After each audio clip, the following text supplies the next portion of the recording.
You got this and you got that, and you gonna murder this one and murder that one. Talking all that bullshit. I'm gonna put it to you like this, yo. This is for the nerds, this is for the brainiacs, this what we deserve. Go ahead and play it back, you ain't gonna touch me, you not gonna do nothing, you are not above me. I bet you wish you was me, I know it, I know.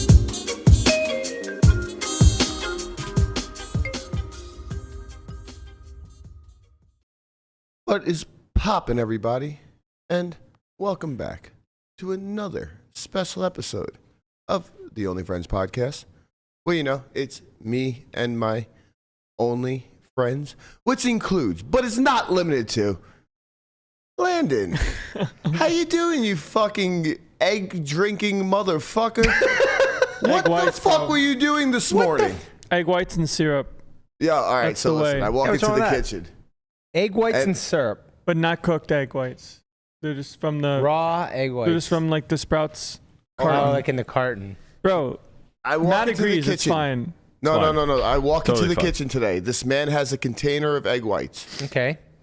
He takes a bottle of syrup. I don't have a container. I have 6 Sugar-free containers. syrup or regular? Sugar-free syrup. Okay. He pours it into the egg whites. Okay. He walks away from the stovetop. Yeah, I'm really using And the he stove. drinks it. That's gross. And I lost my fucking mind. Yeah, that's gross. It's better than a glass of milk as a grown-ass man. No, sorry. you're gonna lose on this one. I mean, he time to just grow need up. to get why his not protein. why not take the extra 5 minutes and just cook the eggs? No, It it's so much. It's heavier to eat. I understand. It tastes better this way too. It's like a So- drink. It does not taste better, Landon. Well, No, it definitely it doesn't. It it tastes does not different. taste Yeah. better. No, but I don't have know. you tried it? No, and I'm not gonna. I No, you like should. my eggs cooked. No, you should. I'm not lying. I mean, look, I'm a bad barometer of things tasting good or bad, but it actually tastes good. Well, here's the thing. You Like, put syrup in there. I obviously. already drink enough of my calories between like protein shakes and protein shakes, so I don't need to figure out a protein shake adjacent sort of meal.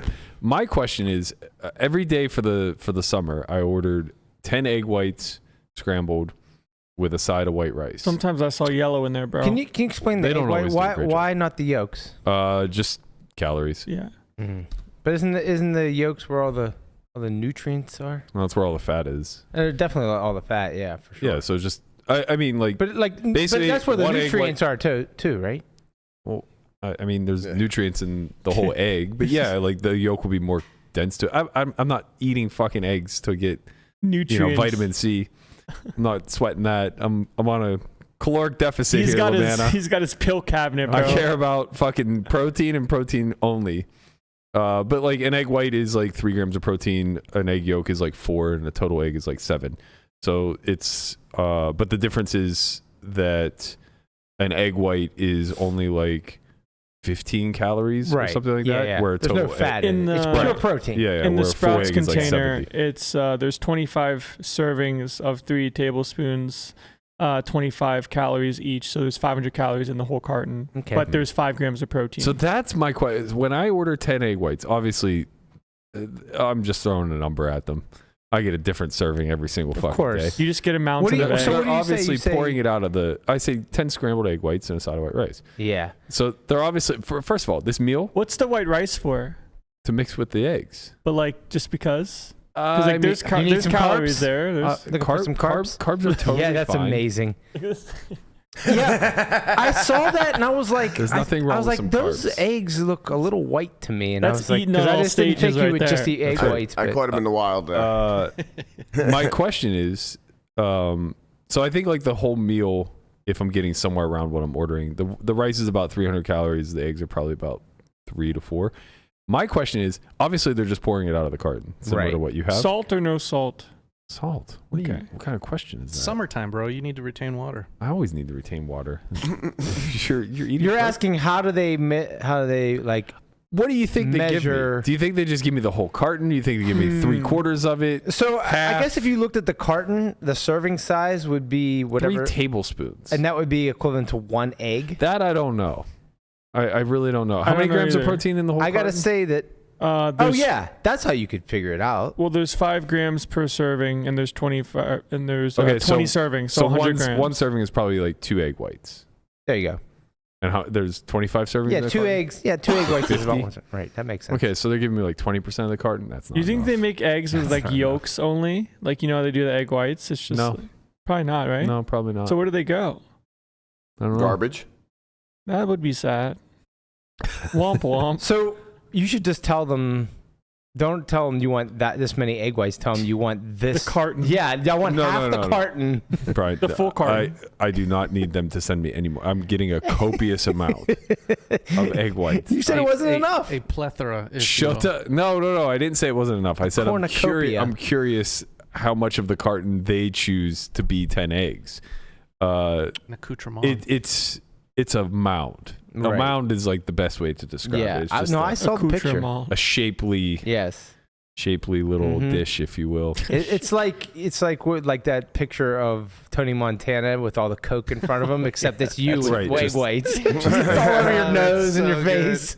Yeah. Now we're talking, baby. Now we're talking. Oddly enough, It is oddly similar. Like Like I can envision this very clearly. We need to make this. I went to the happen. dentist yesterday because this is kind of funny. I lost a crown while eating eggs. How is that even possible? Don't know. I assume it was just like It was it was loose. pretty- Ready to go. it was previously broken. Yeah. And I freaked out because I thought something was in my eggs, obviously, because I'm just chewing a tooth. So You're this, like, why are my eggs crunchy? this happened like 3 weeks ago, and they weren't able to get me to see. So I had to have the tooth removed because too much of the tooth broke off with the crown. Oh. They couldn't save it. So it was my farthest molar back. Okay. So this is like a tooth you can't even see, really. Yeah, but it's very important for It's chewing. not his front tooth. Right, but very important for chewing. Conrad has like 6 teeth, he says. No. 6 good teeth. Yeah, you can No. lose one I have molar. You'll be 6 fine. that might need root canals. Jesus Christ, man. Pepsi's a hell of a drug. bad. So it took like a month for them to get me to see the oral surgeon and finally get in yesterday. I go in, and I have to tell you, like, I have a real problem with like teeth damage. Like, everything about it bothers me. Getting teeth like removed. Just or... the idea of like them being separated from your head is just Yeah. a No, lot I get for it. me. Oh, Yeah. whoa. I you didn't even and think about everybody that. else, Yeah. Why'd way you do that- that to me, bro? Yeah. So the It's way very that, traumatic. He doesn't even know how a fucking tooth is taken out. Like, what do you they mean? take a fucking Hair thing. pliers. yeah, it's No, not far I've off. gotten my wisdom. I got all 4 taken out same day. Wisdom's You were different. under though, weren't you? No. Oh, They just gave me Wisdom- local anesthetic, no. but they were all, none of them were impacted. So they were all just like straight tooth. they were out of the gums. Yeah. Mine are all impacted.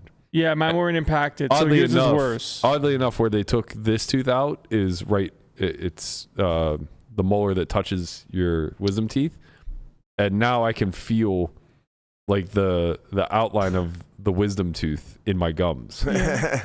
It's kind of strange, It's but kind of anyway, weird because like there's like a pocket there, and you're like, yeah. yeah. So anyway, it's a very barbaric. I mean, they're using micro tools, but yeah, they're basically Well, like, what else hammering can- and chiseling out. Like they're drilling.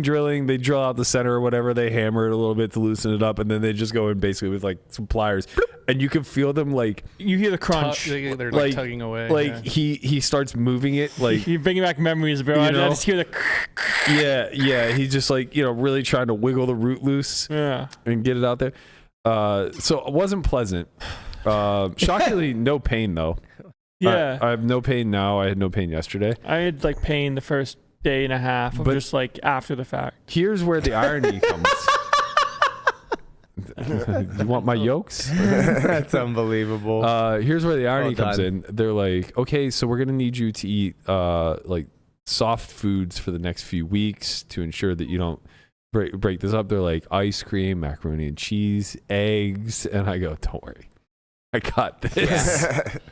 So we're on the all egg diet for the Okay. next 4 weeks. and mac and cheese. I also can't blow my nose, which is very Oh annoying. yeah, because it'll unloose. You're trying to get a blood clot back there, and it can knock it out. Yeah. Wow. And also the molar that they pulled it touches your sinus cavity. So basically, you open up your sinus cavity, It shoot up. and if I break a stitch, it'll just be like a free flow between my mouth and sinus That doesn't cavity. sound good. He goes, if water comes out of your nose when you drink, come back. Jesus. Okay. Like, man, these are things that I just Just let it happen. Let it happen, and if it happens, then I'll freak out enough to come get something taken care of. But I didn't need to know ahead of time. Yeah. Probably better that I know ahead of time. Yeah. How was your surgeon? You said he was a friendly fella, huh? Yeah. He was a nice fellow. Seemed very matter of fact about the business. Just got in. He's like, all right, you numb? I'm like, yeah. He's like, let's get to work. I'm like, okay, take this sucker. He broke the crown off next to it also in the process. So then I had to wait afterwards and get my crown reattached. How did so many teeth? I only have 2. Oh, they were just right next to each They other? were right next to each other. I had to get a double root canal like 7 or 8 years ago. Just because like your teeth were dying? Like how does... I'm not sure. You know what I mean? Like my brother got one because when we were playing football and like we were stupid kids in the like on the street, like he dove for a ball and then his front tooth like got clipped, so he had to get a flipper. But he had to get a root canal because like his tooth was dying, and like I had to get a root canal I think because a baseball hit me in the face, and my tooth was dying. Like how are the back teeth like dying? Like how does that happen? I'm not like super sharp on Dentistry. on what leads to this, but I can tell you what the symptoms were. I had like a massive infection. So it must have been like doubly bad.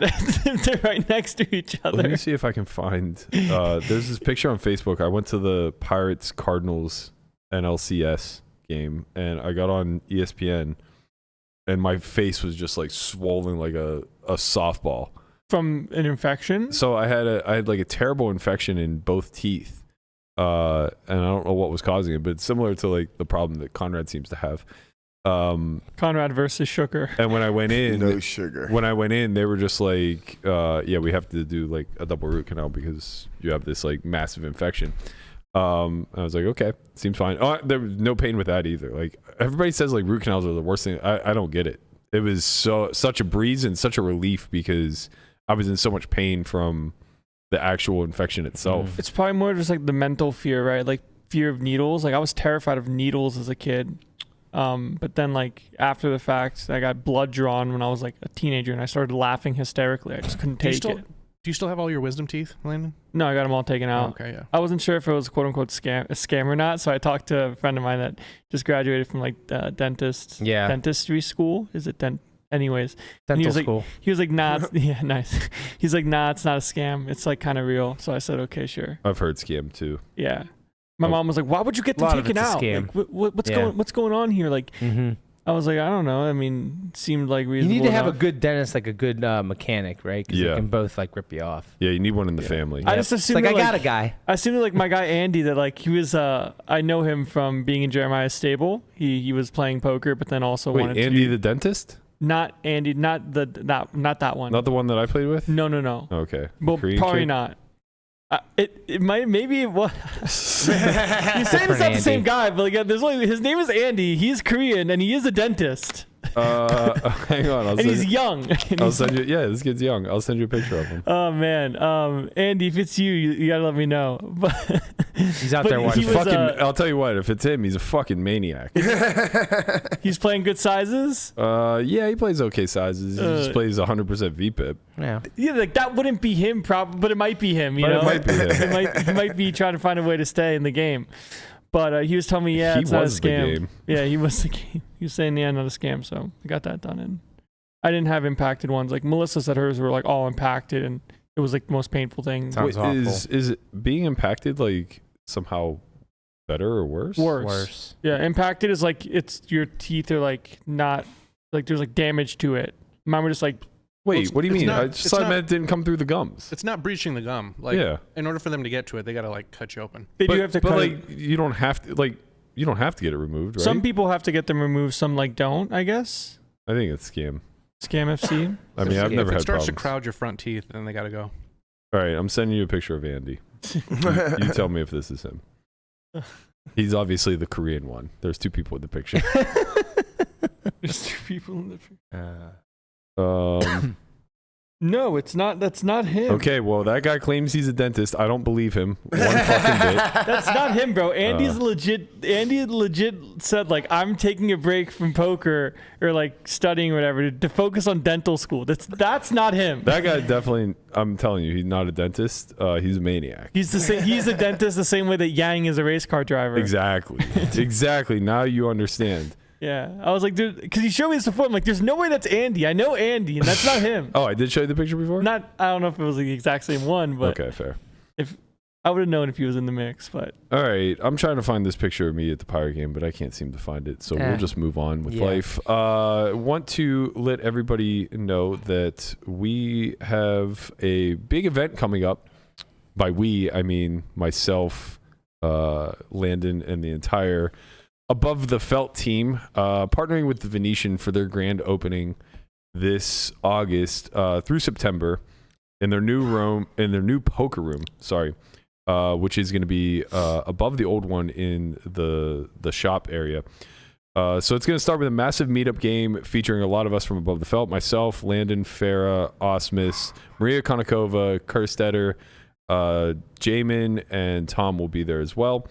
That's going to be 6 p.m. August 1st. If you guys want more information, you can go check out their Twitter and IG post for more instructions on like how to get there. I think there's a video up on Venetian's Twitter page that kind of gives you a tour of the area, how to get there from, I think Palazzo's the easiest place to access now. So rather than parking at Venetian, I think you want to park at the Palazzo because it's on the tail end of the canal shops, like closer to the Palazzo side. But should be a lot of fun. We're going to be doing a bunch of different engagements throughout the course of the month. That meetup game is the first one that's on the schedule, so hopefully we'll see all you guys there. Those meetup games are usually smaller stakes, right?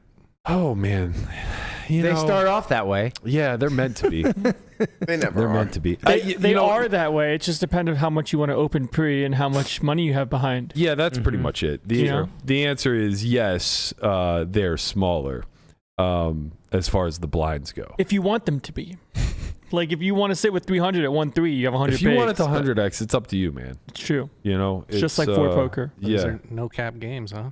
No, I think they'll be capped. I think they're capped, but like if people just like buy in and someone wants to match the stack, like that'll just kind of happen as is. Well, and if you're playing hands against Matt, you're probably gonna be all in anyways at some point. I'll tell you what, buddy, I'm short stacking these things. I'm done being the donator. No, but like you're gonna keep donating like time and time again. Like if you donate 10 times, playing 20 big blind poker. You don't have it in you. Well, that's what you think. I've learned now through the progressive squid. I'm a short stack ninja.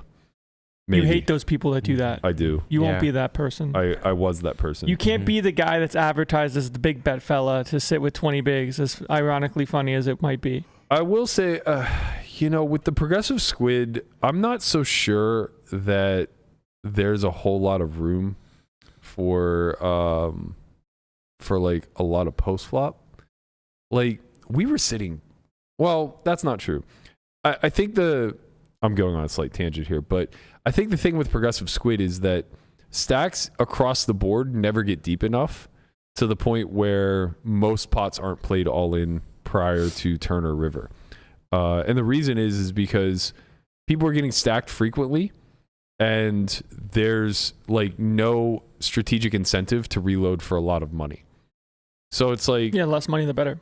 Right. So almost everybody, when they get stacked, rebuy for the minimum, which then results in a game that is just not really deep enough to play 3 or 4 streets of poker, in spite of the fact that like some larger stacks will occur. It's very tournament-esque that way, right? Like you'll have a couple big stacks that could potentially butt heads here and there, but really the only way that they kind of confront each other is a short stack without a button is all in pre, and now you have to, min click or call the trap, or you know what I mean? Like you're just pitted against another big stack. You're trying to make EV decisions. Sometimes you have no choice, like you open, someone jams 15 bigs, and then someone like clicks behind you, you have like queens. And you're like, well, okay, I'm just all in. And if the guy has me, he has me. Well, we're all a lot deeper than that, but yes, your point is valid. It's more so like somebody's all in for 50 bigs. Sure. It's clicked and you're 1,000 effective. Yeah. So I mean, you figure it out. Yeah, then the straddle's on, so you're not 1,000 effective anymore. And now, right. I mean, you played a hand recently-ish where you like weren't sure if you wanted to like ISO pre or not. I think you had nines, right? Against Matsu. Jog my memory a little bit. Like you were not sure whether or not you wanted to like ISO for like 100K or whatever it was. Oh, because it was like a huge pot. It could have been a huge pot. He had ace queen. Yeah. I did not have nines. I had ace jack. Ace jack. But yeah, basically, Dylan had like, I think he had 6K and the 1600 was on. So he had like 5 straddles maybe, and he was the straddle. So he put the 1600 on. He didn't have a button. He had like 6K total. Folded to me. I have ace jack in the cutoff. I like make it 4K. Matsu calls from the like 200 blind. Maybe one other person calls behind, and then Dylan jams for 6K. So and you're like 200K deep or something with Matt. 125K. Yeah. So I re-raise to 17K, and Matsu just smashes for 125 with ace queen suited. Yeah, and it's just like that's what I was like. I was like, if you have nines here, like, would you know, like? I think I just have to small raise with everything. Probably, if you continue, because you if I ISO. just call, because if I call the 6K, he's way too incentivized to complete with marginal hands, and you're kind of capped. Well, no, I could just call range, but I don't there's like that. Yeah, there's so much money out there, and the thing is like by small clicking, I'm still like I only made it 10 straddles when I small click. You know what I mean? Like all the bets are so small thus far that and Dylan might jam for like 7K. It was enough that I could reopen the action. But the point is that it puts him in more awkward spots when he has the bottom of his trap range, which ace queen suited was obviously that, right? So if I'm like clicking it with kings there and he's just jamming 125K with ace queen suited, like I snap. Same thing with ace king, same thing with even aces. Like there isn't really, I guess like you can make a case that if I have a hand like sevens or eights or aces or whatever, that I could just call there and then let Matt reopen the action, but I don't think he's reopening it all that often. And the other thing is, if I had a really marginal hand that I knew played well against Dylan, I probably just open for 6K instead of 4, or open for 5K instead of 4. Like, yeah, I just you force don't know him not to be able to reopen the action. Yeah, so now Matt plays no traps, right? Like now he's very transparent in his calling range. It's just super capped, and when he 3-bets me, it's going to be, you know, some array of hands that can beat Dylan in an all-in pot. But yeah, I mean, if you're doing it that way, you're probably just gonna have to be pretty offsuit heavy for like your value, like, and then like pair, like probably like tens. I mean, it was a 1-of-1 spot, right? Yeah. Like I just thought ace jack was good enough to allow the action to reopen. It'll probably happen right, but it's probably not. Like you probably just want to go 6K with that, with the offsuit ace jack, and then suited ace jack, you do something different. Yeah, but like this spot probably happens a lot. Suited. You know, I was suited. Oh damn. Yeah, I almost called. Sad. I was so mad. I'm like, what the fuck are you doing? Yeah. Well, because like if Sue has like tens, you know, like he's just like kind of has to eat it, right? Well, the what made the hand especially weird is, and this happens all the time in live cash games, but the very next hand we're going to be playing 100, 200 again. So it's like we weren't even playing. I don't even think we were playing progressive squid that night. I think this was the night that I folded the set to Ralph. So we weren't even like playing an abnormal game. We were just in the stand-up game, and Dylan happened to be getting fucked and decided to, put the 1600 on because the people to his right also didn't have buttons and they were willing to straddle. So it was like a 1-of-1 scenario in the sense that, like, Matt shove is plenty fine. It's less than 100 straddles. But in game, I was just like, that is insane because it's a massive parlay you're running here that you get to be all in, don't get called, or do get called in and win the pot often enough. When the very next hand, you're going to have to play 100, 200, and now realize that, like, that was 650 big blinds effective that went in. Because, like, that's the point is, like, $250,000 pots are really fucking hard to play in this game. They are, but not every spot is, I guess, like this one, where he also gains a lot from you folding pre, because you're not always going to have a hand that, I mean, I've seen that plays call, like raise call. I don't know that I ever fold better, though. Yeah, I don't think he's trying to make you fold better. He just, like, wants to flip with the dead money. and hope Yeah. you fold. You know, like you have jacks. Just what are you gonna do? I think if you're putting in 125K though, you should have a desire for better to fold sometimes. Well, like, it's like, less than, like if you have jacks, it's like 80 bigs, right? Because it's it's 125 80 straddles, yeah. But like again, like I maybe I think about this wrong, but like I try not to think about these in terms of a vacuum, because it's like literally a 1-of-1 spot. In the very next hand, I'm gonna have to figure out how to play and maybe again that's a little bit wrong. But I'm a little bit more conservative in situations like this where I'm not going to be on the fringe all that often. And I guess the point is like if he has jacks, I'll fold ace queen. So that's a good event, right? But when he has ace queen, I don't fold ace king ever. I guess I would fold ace queen if I had it with him. So maybe that's a good event. But I'm also just folding everything he dominates. What about like jacks and tens? Jacks never folds. If I take this line with jacks, they don't fold. Well, you probably would, right? Just because you don't. You're No, because cool he's with- jamming. He's Like jamming. I never once thought that he had like queens plus. He would just click it, you think? I don't know what he would do, but Well, that's what I'm saying. But I'm like saying- for sure, aces and kings are worth more I'm than a saying shove for here. Yeah, I your agree. node pre, you probably wouldn't go 6K. You would choose the size you did, and then when when Dylan jams, you would click it. Yeah, So if he jams on you and you have jacks, I'm saying I would snap because I never really thought he had kings or aces in Right. this line. But what about tens? Tens are a lot more iffy, I guess. Yeah. So like there's a reasonable amount of the time that like because your range is what it is, like you do have some folds that you're not happy about, Yeah. and he gets to win the money that you clicked, and also try to like beat Dylan, where he's going to beat Dylan a lot. I totally understand his play. I'm not criticizing that. Yeah. I'm just saying that like the way that I think about it is It's scary. it's terrifying to put in that much physical money when the stakes are going to drop to 1/8 of what you just played that hand the very next hand. And you can just have aces or whatever. Yeah, well, I mean, it's like it's against me, so like obviously I'm going to be way wider than somebody who's like actually concerned with the blinds or the money in this spot. But it's also against me, and I'm the only person at the table who covers you. So I guess like these are all the things that I think are worth considering that are maybe asides to The spot itself. the actual spot itself. Like the spot itself, ace queen is a layup shove, and so are a lot of other hands. It also could be argued that it's a really good 3-bet because Dylan's still going to call off. You know, like the only reason to play trap there is because you want to reopen the action, not because you have a particular hand that plays well versus Dylan. Dylan's never folding. He has, 30% of his stack in the middle, Yeah, just in the he's- blinds. He's in too deep. Yeah.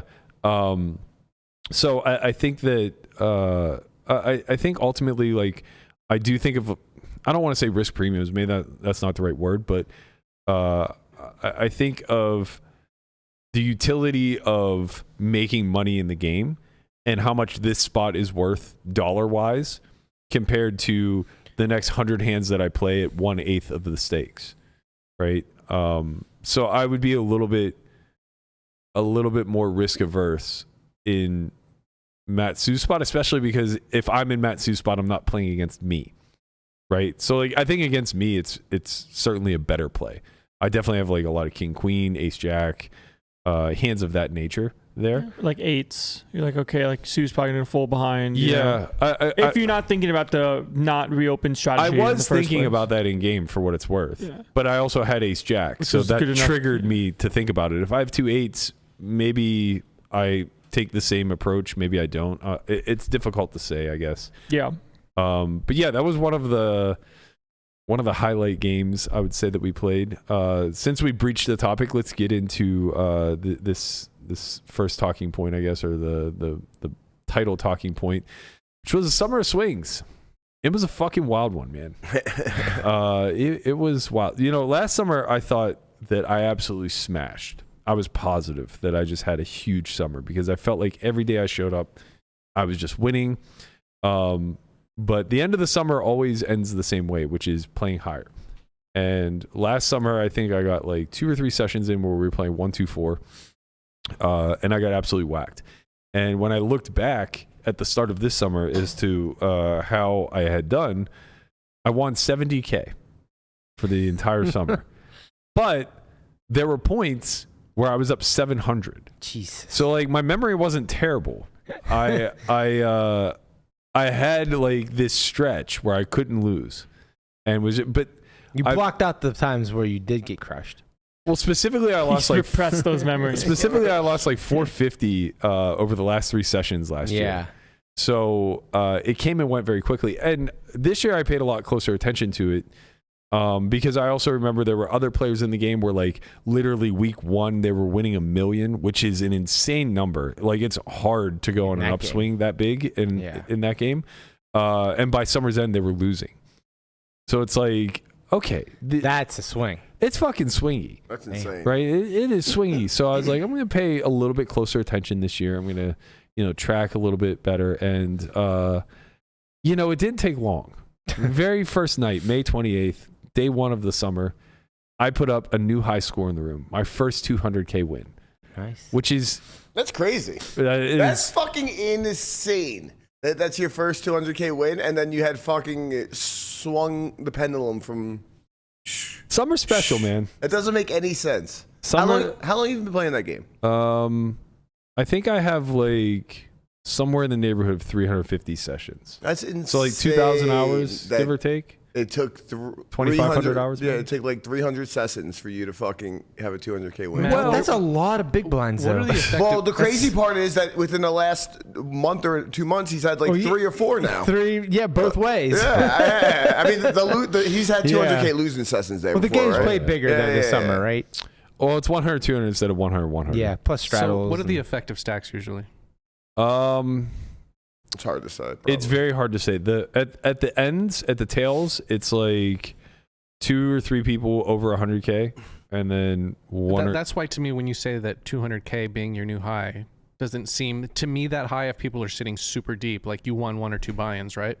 Well, you can't think. People aren't sitting. That's super not how deep. buy-ins work. Yeah. Also, people aren't like sitting super deep to start the game. I mean, if they're both sitting with like $10 million in front of them, that's not one buy-in. It's not all going to go in the middle, There's a right? difference between... What I'm saying is when he says that he won 200K and that's his biggest buy-in, that's his biggest win. Well, if he's sitting with 100K and someone else is sitting with 100K, you can see where my assumption is. 100K Yeah, doesn't it's just hard go in to the get middle. it all in. Like people sit with 100K, but they're not really trying to play 100K pots with like. I mean, if we were all $1 million effective, there would not. I'm very certain there would not be a $2 million pot. Yeah. At some point, like you just have to play more cautiously. Like I had a hand come up the other day where it would be like a casino hand, a James Bond hand, I had a hand come up the other day where I rivered the nut flush with just the naked ace of clubs, and both 6-4 and 6-8 of clubs were a straight flush, and I bet like 25% pot on the end, and you got raised out of position, and I got raised like 3x pot, and we were like 5 pots deep behind that. So it was like we're super, like I think we were like 180K effective, and I bet like I don't know 4K on the end, and he raises like 25K or 30K, something like that. It's just it's a like, call, right? How could I ever jam? You couldn't jam. Like I tanked for a long time, and I was just like, all right, like, we're way too deep. Like, what are you gonna get called by? Yeah, I mean, he doesn't have the king of clubs. Like he just doesn't. That doesn't. It doesn't make it. Like, right. He probably just has a raise. blocker. He probably has maybe the 6 blocker or something. Yeah, like I don't know. Like it can raise, but it Yeah. can't raise that size. So I was like, I'm sorry, I didn't mean to nit roll your call. And he was like flabbergasted that I took so long. I was like, well, I was considering raising. Like, Yeah. I do have the nut flush here, Right. or the fake nut flush, I guess. Did you see his hand? No, he snap mucked. He goes, "You're good, nice call." Like, of course, he has 2 fucking red cards. Right. Well, that's the issue is getting called by worse, which Yeah. is like the normal game. Well, that's of part like, of the issue. The other issue is putting in 800 big blinds with the third nuts. Well, yeah, because it's just like he's not going to take this action with the king of clubs. He's saying he has an ace of clubs or a straight flush. Yeah. And you have an ace of clubs, so it means he has a straight flush or not. I understand. I guess my point is that this can occur more naturally in spots where you just alter what you qualify as the nuts versus second nuts type of thing, right? So instead of it being a 1-card flush like this, you can have plenty of scenarios where like you have the queen high flush and you block bet river and get raised 3x pot, right? It's like not really a spot you get to jam, but there's plenty of situations where you're happy to play for stacks with the queen high flush. Yeah, it just depends how deep you are. Exactly. That's kind of the point I'm getting at, is like there's always a threshold where depth just forces you to make the most nittiest of just I think calls. this happened in the main actually this year. I think where someone had like quads or something, or like they had like a flush and they lost to a 2-card straight flush, and like they weren't that much effective, but it was like, oh, like I'm not going all in here because if I have quads, the only thing that beats me is the straight flush, and they had it. So there you go. I hate when they have it. Yeah, You gotta hate when they have it. They shouldn't have it. So just I guess to highlight some of the finer points of the summer without getting into too much detail. As Conrad mentioned, day one I broke my biggest win in the room. I'd never had a 200K win before. I had come close. There had been multiple times where I had over 200,000 in profit in front of me. And one night I showed up and I forgot my box key. So I borrowed 50K off of one of the guys who runs the game, and I spun it to 270,000, and I left with 160.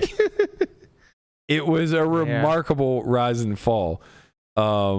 So that was my first closest attempt at being up 200. But night one, I won like 212,000, I think, something along those lines, which was, I was elated. Like, what a great way to go into the summer. I was, coming off a recent downswing where I'd been losing pretty consistently. So I was like, okay, summer's going to go great. This is nice. Followed that up very quickly thereafter with 3 of my biggest losses.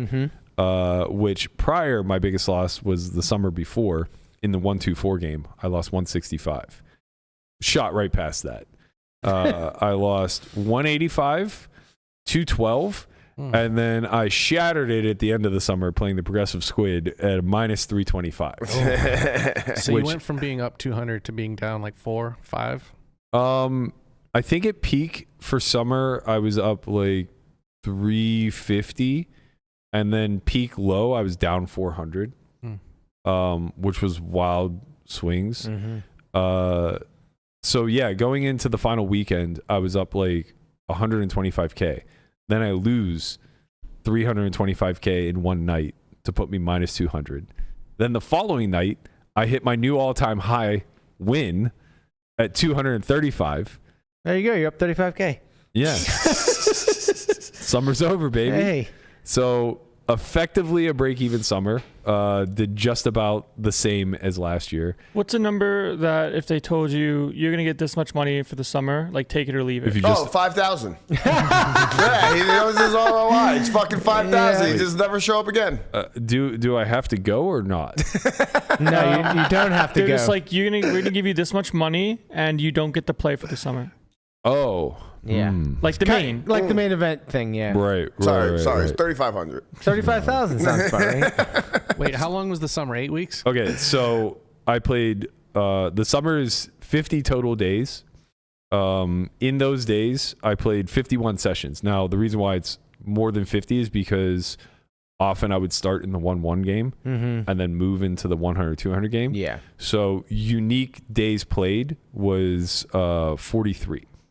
That's pretty good. Yeah, I had 7 days off basically playing tournaments and doing other stuff. I won 56% of my sessions, which is, I know, I'm just as surprised as you are. There was a point in the summer where I was winning like 42% of my sessions. Like I just could not book a fucking win. But I mean, you booked a win 4 out of 10 times. That's pretty decent, because sometimes when you win, what I mean is like when you win a lot. yeah, It's not the same as like, oh man, like I came in and I won like 5K. It's like, I mean, when he That's loses, true. he also fucking loses a lot too. nah, it's not as bad. Like sometimes it's bad. I felt that way. It's bad. It's bad. No, it's bad, but sometimes it's like, oh, okay, like I lost like 10K. Trust me, I see all the numbers. Overall, yes. I'm looking now. in I'm this looking short now. sample size, I'm looking no. now, and I had 6 losses over 6 figures this summer. Yeah, those are painful, but not the other ones. I only had the 2 wins over. Oh no, sorry. I had 3 wins over 6 figures. I had one that was 101K, and then the 2 high scores of 212 and 235. It's like tournaments, man. You lose a lot, and then when you win, you win. But like a lot of my other wins were like I don't have a lot of 15K wins. As a matter of fact, I don't have any. Yeah, they're like plus 60, plus whatever, Yeah. plus whatever. They're not like plus 10, you know? Like when you lose sometimes it's like minus 10, minus 20, minus 15. I think every session I play, I'm guaranteed to play a 6-figure pot. I think it's all but a guarantee. Like if I get a solid 5 hours at the table, it'll be hard for me not to find at least one hand. Yeah. Well, you win that pot, it'll determine how you did for the day. Yeah, largely. One big bet an hour. Yep. You understand. Mike McD had it figured out. Yep. You could just win $200 an hour. Yeah, that's So- just, there you go, $200. Take it or leave it. So total hours played was 331, which seems like a lot, but for almost 2 months, I guess not really that much. Oh, About 150 hours a month. there you go. Is that 40 hours a week? Yeah. Pretty close. Yeah, Oh, man, 60. this is a 160 fucking- is. This is great. All right, so how much would I take not to do that? I would take if you told me I had the summer off and didn't have to play a single hand of poker, or I could go play tournaments if I so chose to do so. I think I would take 150K. Okay, I was gonna say what you'd probably do is look at what your hourly is, and then probably less. You'd take less than I what would your take less. Of course, because you get your time back. Yeah. Yeah. So, So like, if there's- how much less than your hourly percentage wise They would you told take? if they told you Would you take 150K. 50% of your hourly? More? I'd take like half my hour. half your hourly. Yeah. To have that time. Yeah. So if Okay. they said to you like, you don't get to play, here's 100K, you're like, nah, Yeah, I would say no. wrong. I mean, that's one good session. But like, you don't have Do to you know play what the a good session. session in the main is? But they could just let me play the first session. I could win the A good 100K. session in and the then, main. you know. Do you know what a good session in the main is? Nah, but the game isn't the same. No, I don't actually. Well, Jonathan Tamayo does. 206,000. Burke, you would Tomato nose. You would had all that time, and you would had an extra $65,000 in your pocket. Exactly. I could have been on the rail with the computer, man. It could have been me. Exactly. Lamanna gets it. He understands. No, but I think that like You I need think this slave summer. wages, by the way, Why? $90 an hour, man. That's for scrubs. What do you mean $90 an hour? You said you made 30K, right? Oh, what I actually made. Yeah. Yeah, that's true. Man, it fits. Well, not. It's not the same. Stop it. One big blind per hour, man. Yeah, Just like Mike Mike McD, McD. yeah. You know, that's a solid online win rate. That's winning like 4 bigs per 100. It's giving the reboot of Rounders with Daniel and J-Back. Yeah. Oh, Yeah. God. Oh my God, that was so fucking cringe. Did we never talk about that again? That was remarkably bad. Never but want to talk about that again. yeah, we don't need to play that one. I think like one of the bigger things I wanted to talk about though is variance overall, because I basically bookended the summer with playing like 2 wild games of stand up. At the beginning of the summer, it was with Andy the dentist. Not my Andy, bro. And Ling Ling. We were playing progressive. So we were playing shorthanded, and we were playing uncapped progressive, which what that means is that you just play until one person's left standing, and then they pay off all the buttons, and you're free to win as many buttons as you want. So like that was a ton of fun for me at that time, because I felt like I just think my style caters well to stand up, and I was winning a ton of buttons, but I ended up having a big loss that session. Andy fucking got me good. So that, you know, I was having like rounds where I would win like 7 or 8 buttons, and we're only playing 5-handed, so that's a fucking lot. But I realized like how much wilder the variance became in that particular scenario. Now, to be fair, the way the lineup was drawn up that night in the 5-handed game was particularly good to run a progressive stand-up game, because everybody was deep. Everybody was like 100K effective. So it's not just, you know, pushing small pre-flop edges, having to play a lot of the all-in and call game or anything along those lines. It's a lot of poker to the river, which I felt was a really fun game to actually play in. The end of the summer was a totally different kind of variance.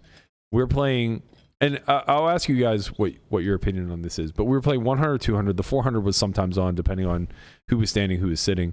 And we were playing progressive stand-up again, but with a different set of rules. This new set of rules was you only got 10 hands. So there were only 10 buttons, and then anybody who wasn't standing paid off those buttons. So the people who won buttons could win a multiple.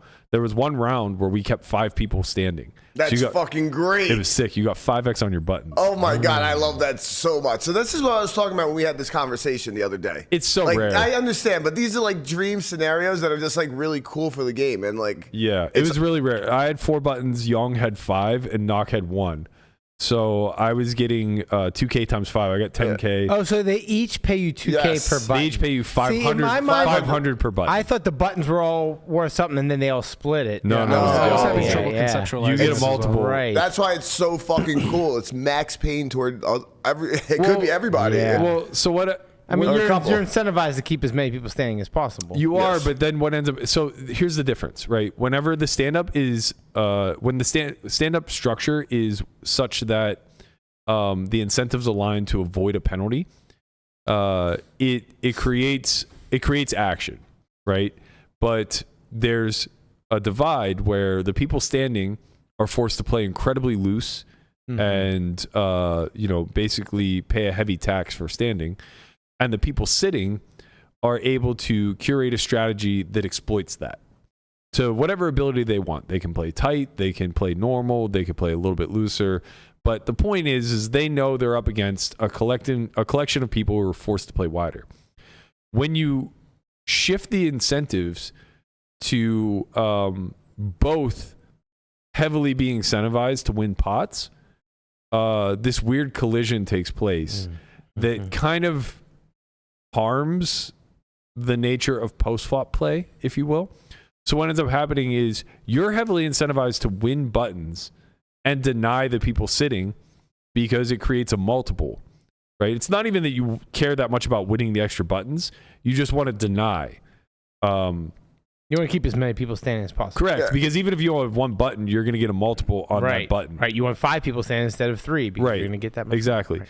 And then on the other side, when you're sitting, you are desperate to win a button so that you can be on the side of potentially earning a multiple, but also you're on the clock because there's only 10 hands to do it. And the issue with that, or I shouldn't say issue, but the strategy change that occurs is everybody's forced to play the highest variant style of poker available to them for 10 hands. And ultimately what ends up happening is it all regresses to, or it all settles on a pretty common equilibrium, which is the 2 people that are dealt the best hands end up investing the most amount of money. Of course. Right?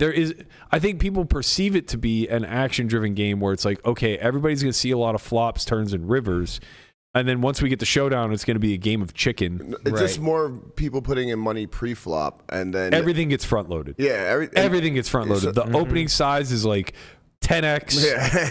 Yeah. There's a lot of limping to limp raise. There's a lot of trapping that takes place.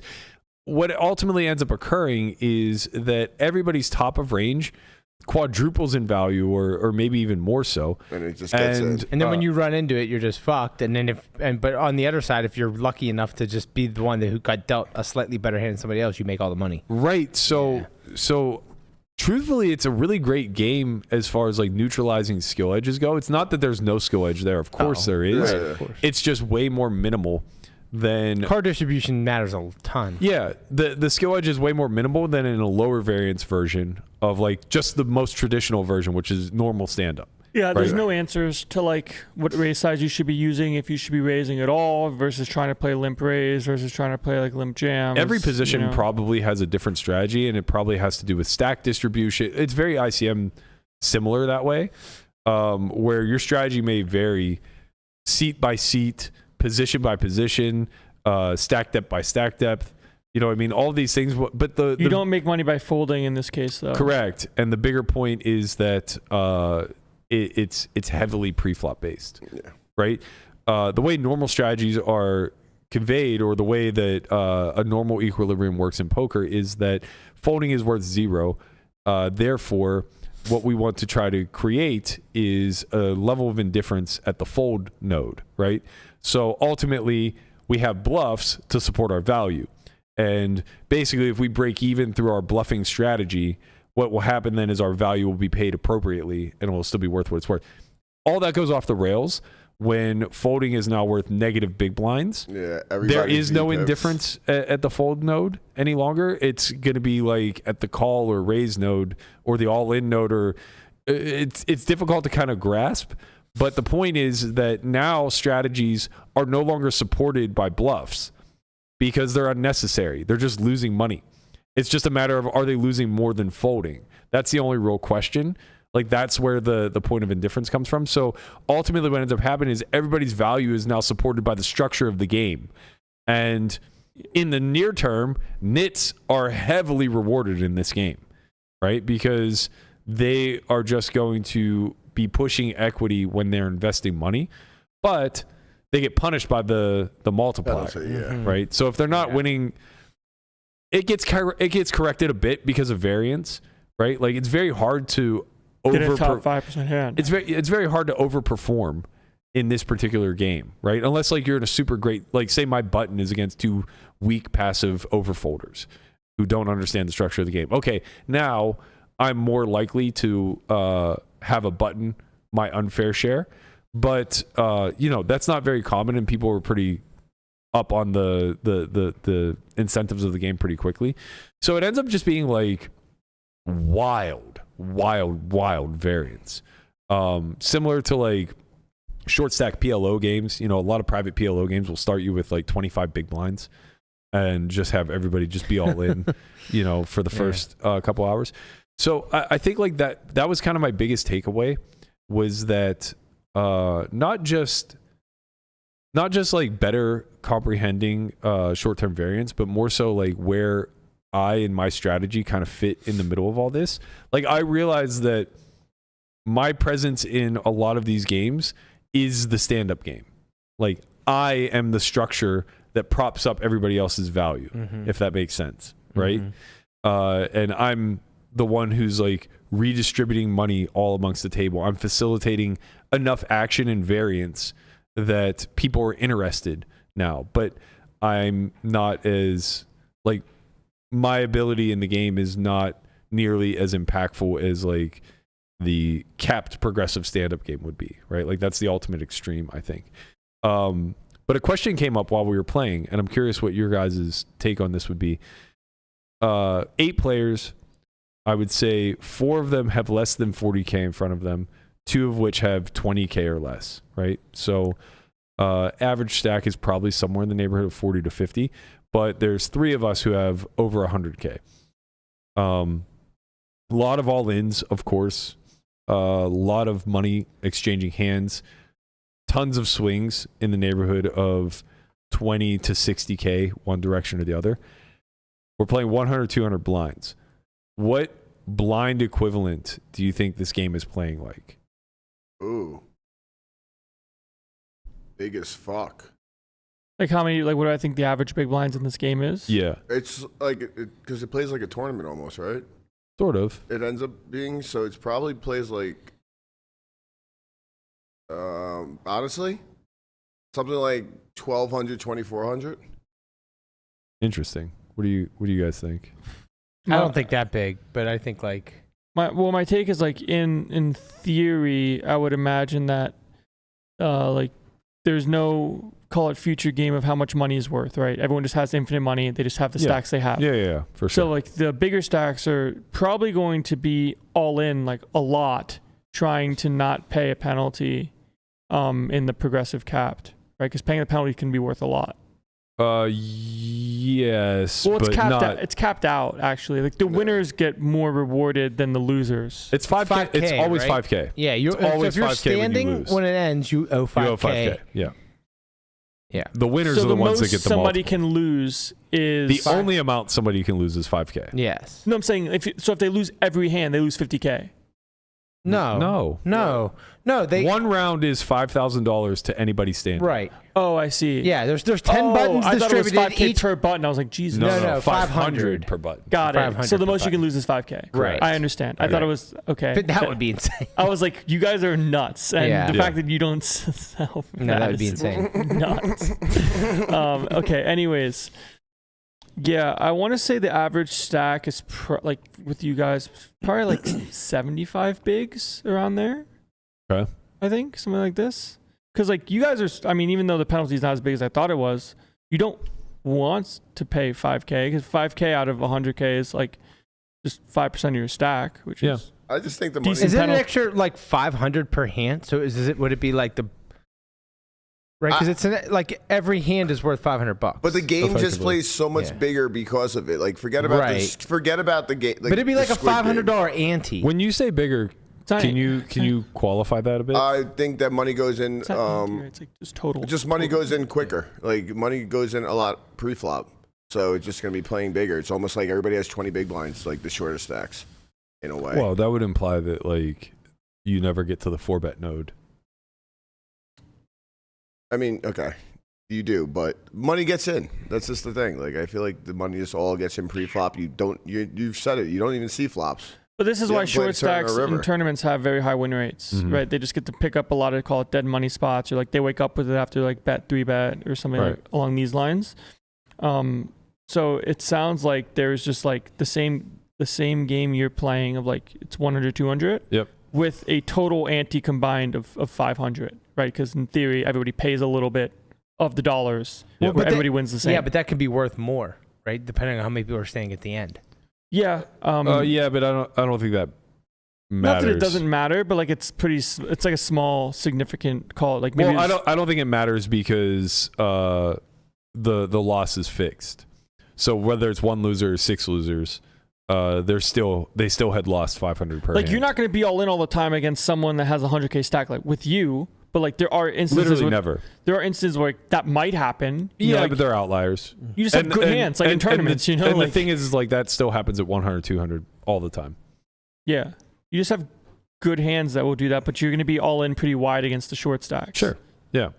So I think it probably plays like average stack is somewhere around like 50 to 75 bigs or something like this. So What size the game what play? size do you think the game is? So 1,000. Probably You're saying like, yeah, Probably 1,000 like- big blind. Probably like 500 1K. Okay. Something like Yeah. this. What do you think? I was thinking like double what you said is 2-4 or whatever. So I was Mhm. thinking like 800. Interesting. So similar to, I mean, that was my initial thought, but maybe it could be a little bit bigger now that I think about it. Maybe it's closer to like 15 or 2K. What do you think, Wap? I have absolutely no idea. I scaled down from 1,500 3K. Okay. Conrad just wants to be all in every hand. In game, the debate was between 300, 600 up to 500 1K.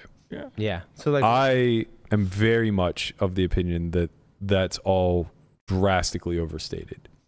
overstated. Yeah. So you I think think it plays like a shallow 200, 400 game. Okay. And the way that I would go about trying to determine this, What do you mean shallow 2-4? Isn't that just like the higher stake game? what do you mean? You're saying shallow 2-4, but if everyone has a lot of money behind, it's not really But shallow. everybody doesn't have a lot of money behind. That's the point. 2 stacks are 20K, 2 stacks are 40K, 2 stacks are well over 200K, and then 1 stack is 100K. Well, if you right, so you're saying it's not like a. So it's there's not like an 2 average. stacks with 50 big blinds. Yeah, effectively. I see what you're saying. Right? So the way I see the way I think about how quote unquote big the game is playing is But you can lose a lot. but can you? Yeah. What's a lot? I mean, you could get stacked relatively easily. 215,000? Okay, so I lost 300,000, 325,000 or whatever, right? My previous biggest loss was 212,000 in a 100-200 game. How big do I think that game was playing? Like, I don't know, small 2-4. Does it play like small 2-4 if you're losing 300K? Yeah, I mean it plays like a deep 2-4, but it's like that. Here's the way that I think about it. And this I think would change the perspective on everybody. Is in a standard 100 big blind 8 max ring game, the variance is roughly I think it's like 100-ish. It's somewhere between like 80 and 110 big blinds per 100, right? So basically every 100 hands or so, a stack, you should expect a stack to move, give or take, right? When you add depth into the live game, it maybe 2.5 to 3x is that variance, right? Where now you're seeing more like maybe 250 big blinds is more common for a quote unquote stack, right? When Guapo was referring to buy-ins earlier, like Nick Howard and I used to have this debate prior to him playing a lot of live, and he would be like, bro, you're playing like 9-handed, dinosaur poker, like you're not swinging more than 100 big blinds an hour or every couple hours or something like that. I know it's probably like triple that. I think it's genuinely like triple that, and maybe that's overstated, but it's certainly like closer to double. Yeah, I mean, I guess like the way you're going about this too, when you're saying like small 2-4 or whatever, like the open sizes in live make the game shallower by default. Exactly. Yeah. So like if you're playing that in like not like an online environment, but like with the correct sizes, it would probably be more expensive, kind of. Like stacks wouldn't go in as often if this was like more of like a disciplined arena. Right. Well, I guess that's the point that we're ultimately trying to arrive at, right? Or the one that I'm trying to convey is that when you quantify things according to the blinds, you're not quantifying the variance at all, right? So if you tell me that you think it's playing like a 501k game, I think my vision of a live 501k game is I should expect swings of $250,000. Yeah, and I mean. I do not expect swings of $250,000.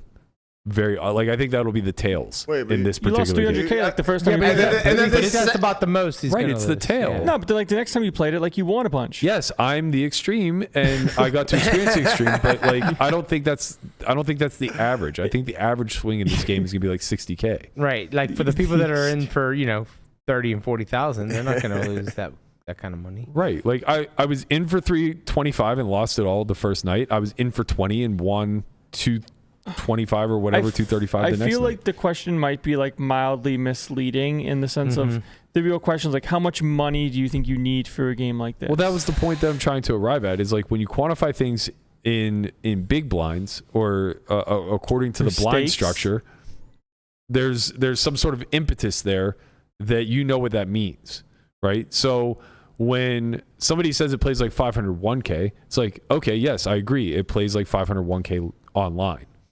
Or I think it plays like 200, 400 live. Like, these are very different things. I mean, the way that I saw it, like in my brain, was just how much money do you think you need? So what you're really questioning is how much variance is in this game. A lot. Yeah, exactly. So I think looking at like average pot size is probably a better metric. This honestly sounds like a really good game to short stack. That's all I'm getting from Yeah, this. well, it is. That's why I said tournaments Mm-hmm. have the highest win rate. Like when you're short in a tournament, you have a very high win rate with your stack. But even like if you're short stacking, you'll accumulate chips. Like you can't just go in with a strategy of like, I'm going to have 100 big blinds and be all in a bunch. Like, sure, that'll work until it doesn't. But the point that I'm trying to get at is if you use that barometer, that constant of 8-handed no limit hold'em is about 100 big blinds per 100 in variance, then you could just multiply the stakes, I guess, until, and I think that's what's happening, right? I think what ends up happening is they're like, okay, well, what do I think the average swing in this game is? Let's say it's 60,000. Okay, what stake level does that equate to 100 big blinds? Oh, 300, 600. So I think this is playing like 300, 600. But it's like a faulty measurement, because if you actually play in a normal deep stack 300, 600 live game and your swings are only 60K, you're just the tightest player in the game. Mm-hmm. That's just kind of the nature of it. Yeah, I mean, it depends on what the average big blind per stack is. It depends on like what the average pot size is. Right. Like that's going to determine how big the game is. Obviously, like a 1-2 game online doesn't play like a 1-2 game live. Exactly. Like when I was talking, when we were discussing this, I was like, you guys are saying this is like a 501k game. When I was playing 300, 600 in Ivy's room, the like most common swing started at 6 figures. Yeah. Like it was a 100k minimum buy-in game. Nobody was winning or losing less than that. It was, nobody was like, oh man, I did it again. Like I won or lost a third of a buy-in. Like that didn't, people were flipping for that much at the end of the session. Mm-hmm. It was just a bigger game than that.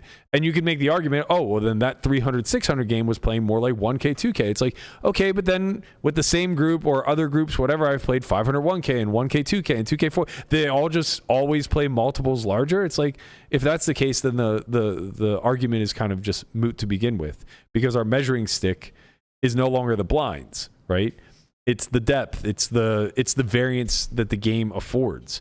And I get the underlying point. Everybody was just trying to convey. You need a lot of fucking money. Yeah, there's a lot of variance in this game. The point is you need a fuck ton of money, and like this is not our normal 100, 200 game. That was abundantly clear. Right, of course. But I guess the counter that I was trying to convey to everybody is like, okay, yes, but it's not as many multiples of variance larger as you believe it to be, right?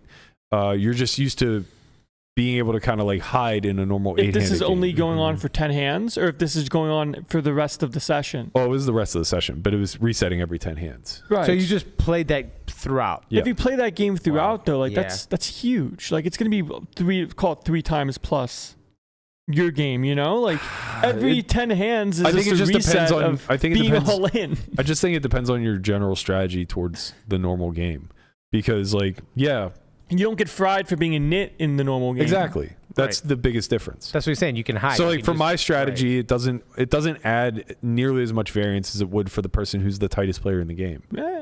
But It adds variance, but it's not like 10x multiples. You had your biggest win and loss within 2 days. Sure, but it wasn't by like a multiple of 6. It was a multiple of 0.5. Well, hours played wasn't relatively the same either. What does that matter? Well, like if you're playing, You're just picking out like single session well, milestones. Like, I mean, it's just like I just think that you probably just have to play this game more to have some sort of idea.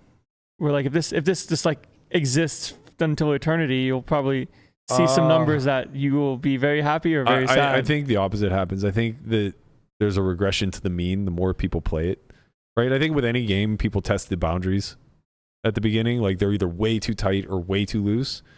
And then like as you get more accustomed to what you're playing, you kind of settle a bit. If the strategy of the game is to be all in a lot, It's not. It's only the strategy of the game when your stack allows you to utilize all in. Right? Like but you're not at that to point often. To imply the strategy is to be all in a lot is to imply that it's easy to take a polarized strategy. But that just can't be true when 9 people are trying to fight for pots. It's very hard to polarize.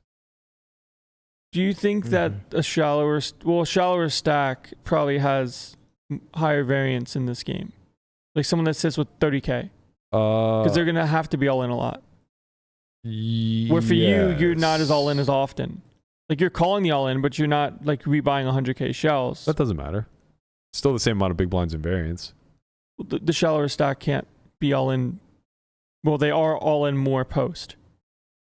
Right, like this, they're playing all in pots more than you. Right, but it's all about the effective stack. You know, all you're implying is that like I can redline more, but not in this game. I don't think that's true. You don't think it's? I don't think there's a lot of redlining. It happens, but like far, far, far less because there's so much desire for everyone to win the pot. Well, I guess that's kind of the not issue, but like the way I'm seeing it is everyone always like sees river and like puts in big bets with value. They go thinner for value because the value always gets paid. If the red line disappears, then people are going to just see showdowns a lot, which means more money goes in. More money doesn't have to go in though because everyone's incentivized to see a showdown. So there is a lot of like willingness for all parties to check post. Top pair is worth more in this game though. Top pair is worth more, right? So like for sure. When you start having like top pair, second pair, like you can like start finding more ways to get value because you get called by fifth pair or sometimes like ace high or whatever. If you take the strategy out ad nauseum, but it requires a fine balance of understanding how the other side's working too. Some people still might be way too. I mean, look, there's still going to be overfolding that takes place, especially in this game, right? Right. I'm just thinking like if you're looking at this like 6 machines are playing this weird game where they are incentivized to not lose. It just feels like that's going to be a lot higher variance than. Of course. I mean, you don't have to complicate it so much. Anything that is blue line driven, anything that is showdown driven is going to be higher variance, right? Right. It's just simply the case. It's why Omaha is higher variance than Hold'em. It's why 5-card Omaha is higher variance than 4-card. You know what I mean? Like the more cards, the more ability to get to rivers, the more showdowns that take place. Of course, there's going to be higher variance. I just think it's probably more drastic than you think it is, I guess. I mean, I think it's maybe like 1 magnitude or 1.5 magnitudes greater than a normal game, but like I don't think it's like 10 times more variance. Like I think people have a very poor misunderstanding of how variance works. Like to imply that it's like 5 times more variance than your normal game would imply that if our normal game is 200 big blinds per 100 of variance, now we're swinging 1,000 big blinds. And like that's just not going to be the case. Like every 3 hours, someone's not going to swing 100K. Or sorry, 200K. Unless it's you. No. Like you keep pointing to that, but like He was joking. but it's just like those were very much rarities. That was How many surprising. times did you play the game this summer? Twice. How many times have you swinging? What were your wins? I mean, That's the only questions I have for you, sir. yeah. Small sample size, but you know. I'd like to And resign. to Your Honor, I rest my case. It wasn't in an hour, okay? It took much longer than an hour for both of those things to happen. You might have swung a couple hundred. You might have been up and down a couple hundred. No, they in were 5 both. They were hours. both actually very much straight lines. Just straight down. Straight to the straight bottom. down the first day and straight up the second day. And honestly, like if you just push the 2 sessions together, I think that you just see, a smoother line over 14 hours. It just happened to look like this. In EKG. Right. It basically all but netted out. Like I lost, 30, 40,000, something like that. But like if that's No, the a case, little bit more, like if that's 70,000. the case, the standard deviation is still like very high, even though it evens out. Well, high compared to online. Yes. Mm-hmm. Not high compared to the normal game. he's also- Higher than the normal game. He's but also not- had, swingy games when the progressive wasn't. Yeah, like- precisely. Well, like a good like It just tests not the like extremes a little bit more. not like a Like, good example. I guess it is a decent example. Like when you look at the difference of like standard deviation within single raise pots, 3-bet pots, and 4-bet pots, like standard deviations in 4-bet pots like insanely high, right. right? Because like the SPR is low, Yeah. stacks have to go in, and Yeah. in single raise pots, like call it during when I was playing Bill, like standard deviation in single raise pots was like 80. It was like insanely low for like the amount of even for single raise pots should be. But then when you look at 4-bet pots, it's like 300. Right. And like the point is just like you're all in A lot. A lot. Yeah, right? that's a So- really good comparison. So if you're all in a lot in this game, like the shorter stacked you are, and if you're all in like we'll call it once every 10 hands minimum, like But it's a lot. that's extreme. That's not actually happening. if you have 20K in front of you, Yeah, you're. I but, mean, like, maybe it's supposed to maybe be. the most extreme. I mean, that's how I got stuck 300. The short stacks kept winning the all ins. No, it was me. I Yeah, was he the was the short short stack. stack. Oh really? Well, that makes sense. You're the short stack losing the all ins. The first day we played it, we made the minimum buy in 10K instead of 20, which was a mistake. But it was a mistake that helped everybody else a because mistake that everyone was all in all the time. it's just too short. Yeah, when like it's too detrimental to the largest stacks, I think. And there's an ability to play the short stack well. Me and Matsu both took the 10K bullet route. He lost 11 straight. I lost 5 straight before I couldn't take it anymore. And I reloaded for like 200 and just said, "Fuck it! Like I'll take it on the chin here." But yeah, it's fascinating. I think it does do a good job of like bundling how little we really comprehend about variance and how easy it is to observe that something is high variance or high risk and assume that it means like bigger in the conventional way, I guess. And maybe that's just what it boils down to. Like when we say bigger, we just mean our stack is at risk more often. It just needs more money. But like, Which makes it bigger and higher variance. yeah.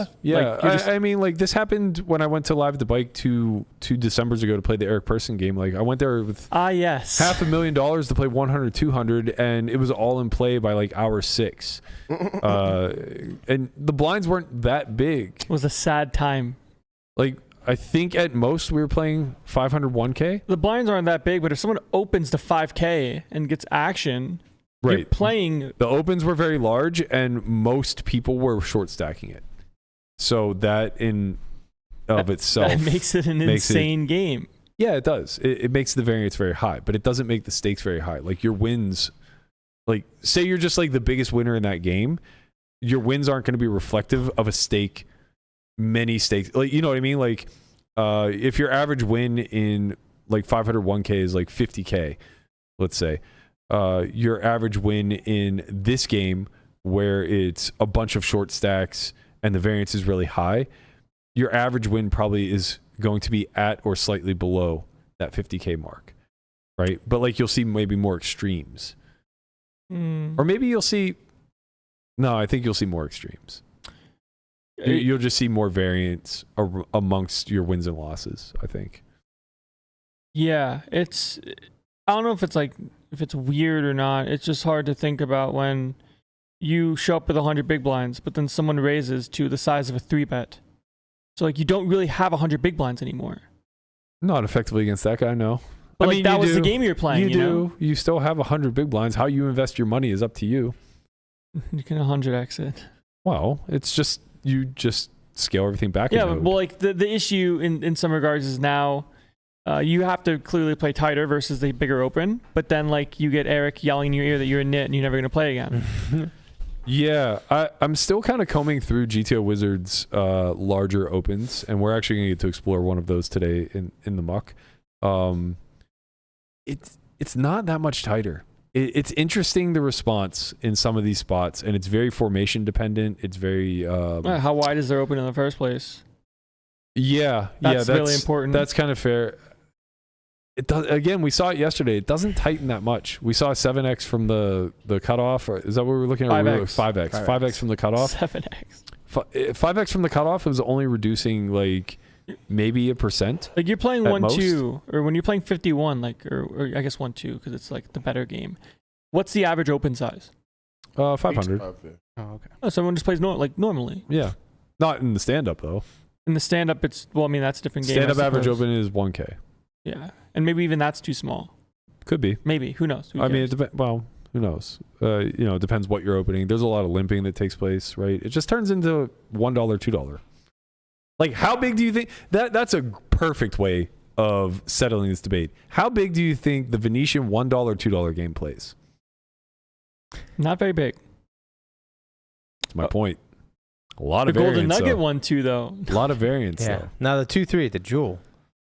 How big do you think that stacks game plays? get in there? I think it plays like as big as the 2-5 at Bellagio. Which is very, very, very small 2-5 game. Right. It's funny. It's like, yeah. But it's how a big about 2-3 the game. 2-5? How about the 2-5 at the Win? Now that plays bigger than the 2-5. Right, but understand that. But not like multiple. The reason why it's playing bigger is not because the variance is higher. It's the stack sizes. It's because the depth is deep and the variance is actually lower. Right. Right? That's what makes it bigger. Right? The variance is lower at a game that's 300 big blinds capped. Sure. For sure. The deeper you get, the lower the variance. Because people are more cautious. The amount of hands that will go to showdown. The game is more the cautious. game is just more it's not cautious. just people. Remember, the more you go to showdown, the more stacks get in, the higher the variance. This is, I mean, it's just going back to Matt's, like, what do you think is a greater variance, the rat hole game or an uncapped game? The rat hole game. Of course.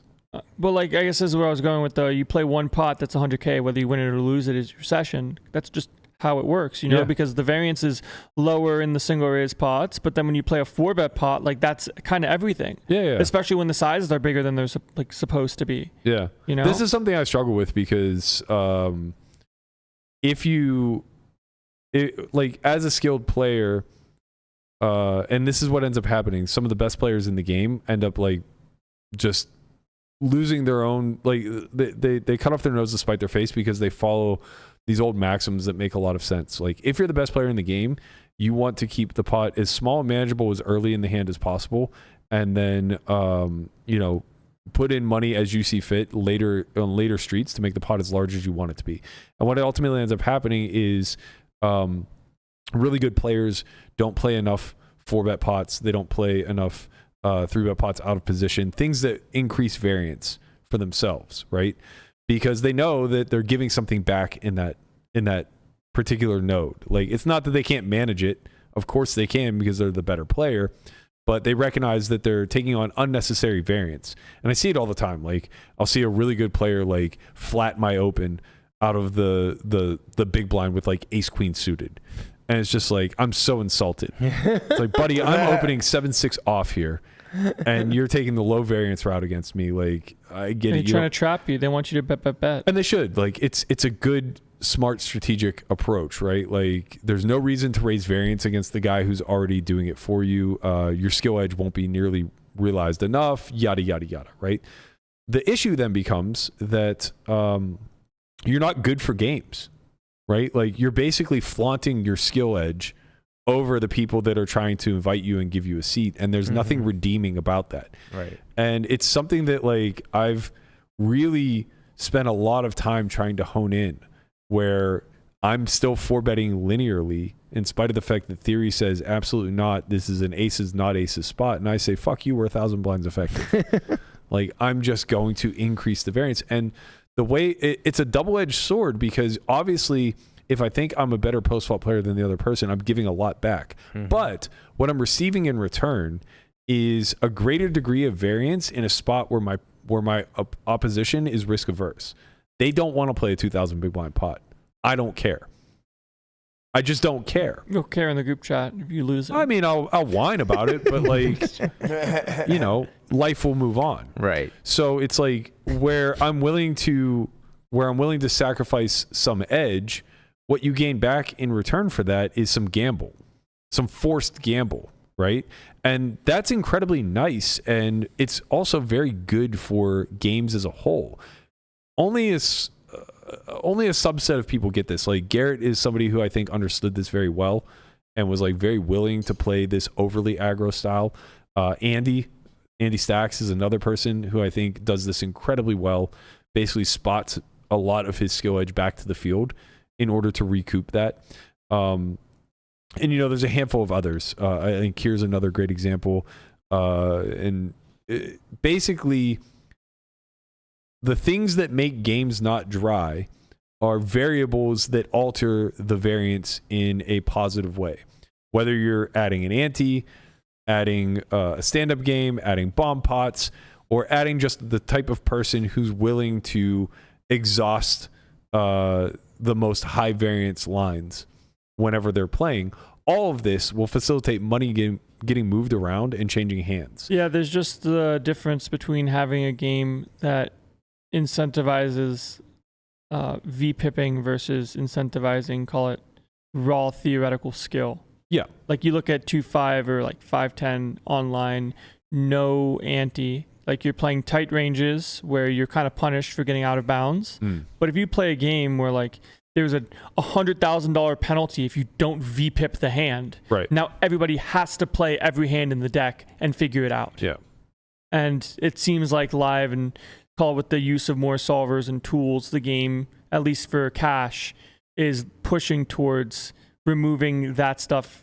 Not entirely, because you can make answers, but now you have to make your own answers versus having them available to you. Some of the best theoretical minds that I've come in contact with when they transition to live just kind of like deal themselves out. Either it's a combination of things, but mostly they're trying so hard to play correct in an environment that doesn't incentivize correct play that they get frustrated by all the variance that's taking place around them that they're not participating in. Yeah, it's funny. And then secondarily, they get bored.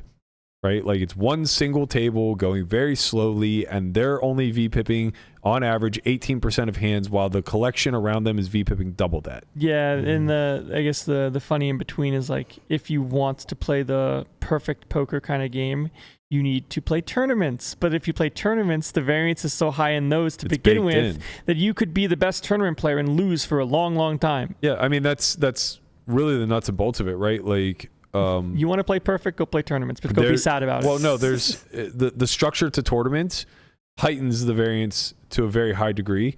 The inverse of that is the cash game player who plays it like it's a tournament, right? Like he naturally will just heighten the variance by constantly leveraging stacks and threatening regardless of depth. Keating's a great example of that. It doesn't matter how deep he gets. He'll find a way to be all stacks are still just in play. He'll be all in pre if he needs to be. It makes him a great fucking addition to any lineup, because what you get, you always get a spectrum. You get a healthy mix of people who are just there trying to hide, trying to make a 5-card hand, splash around, but go through the slow bleed mostly and aren't really winning or losing a whole lot. Then you have the people in the middle that are like trying really hard and have some level of skill. In some games they're winning, in other games they're losing.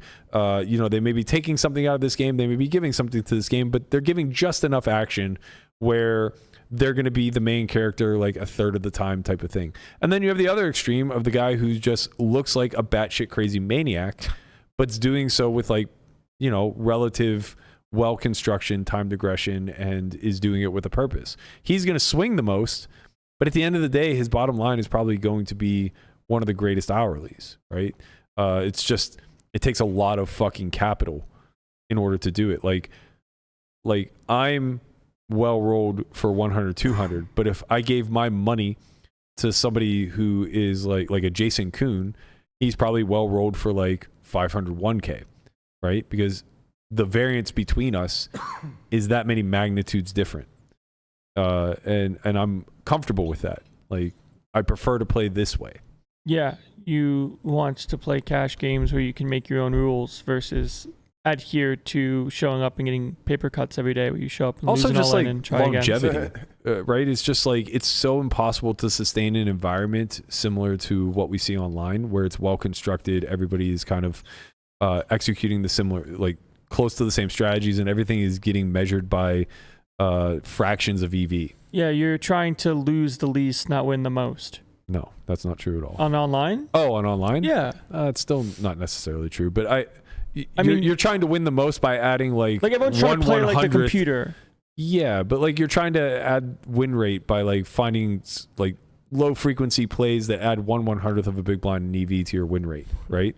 Whereas like I'm trying to figure out how to better navigate 5-bet pots with 6-4 suited. Yeah, versus a range of hands that is like tight but transparent. And I'm just, you know, sprinkling in a little bit of everything. Yeah. It's like, can I find a way to profit in this node? Because if I can, it's going to be worth like tens of hundreds of big blinds in win rate, you know, exhausted out over time. Mm-hmm. Let's get to in the muck and then get out of here.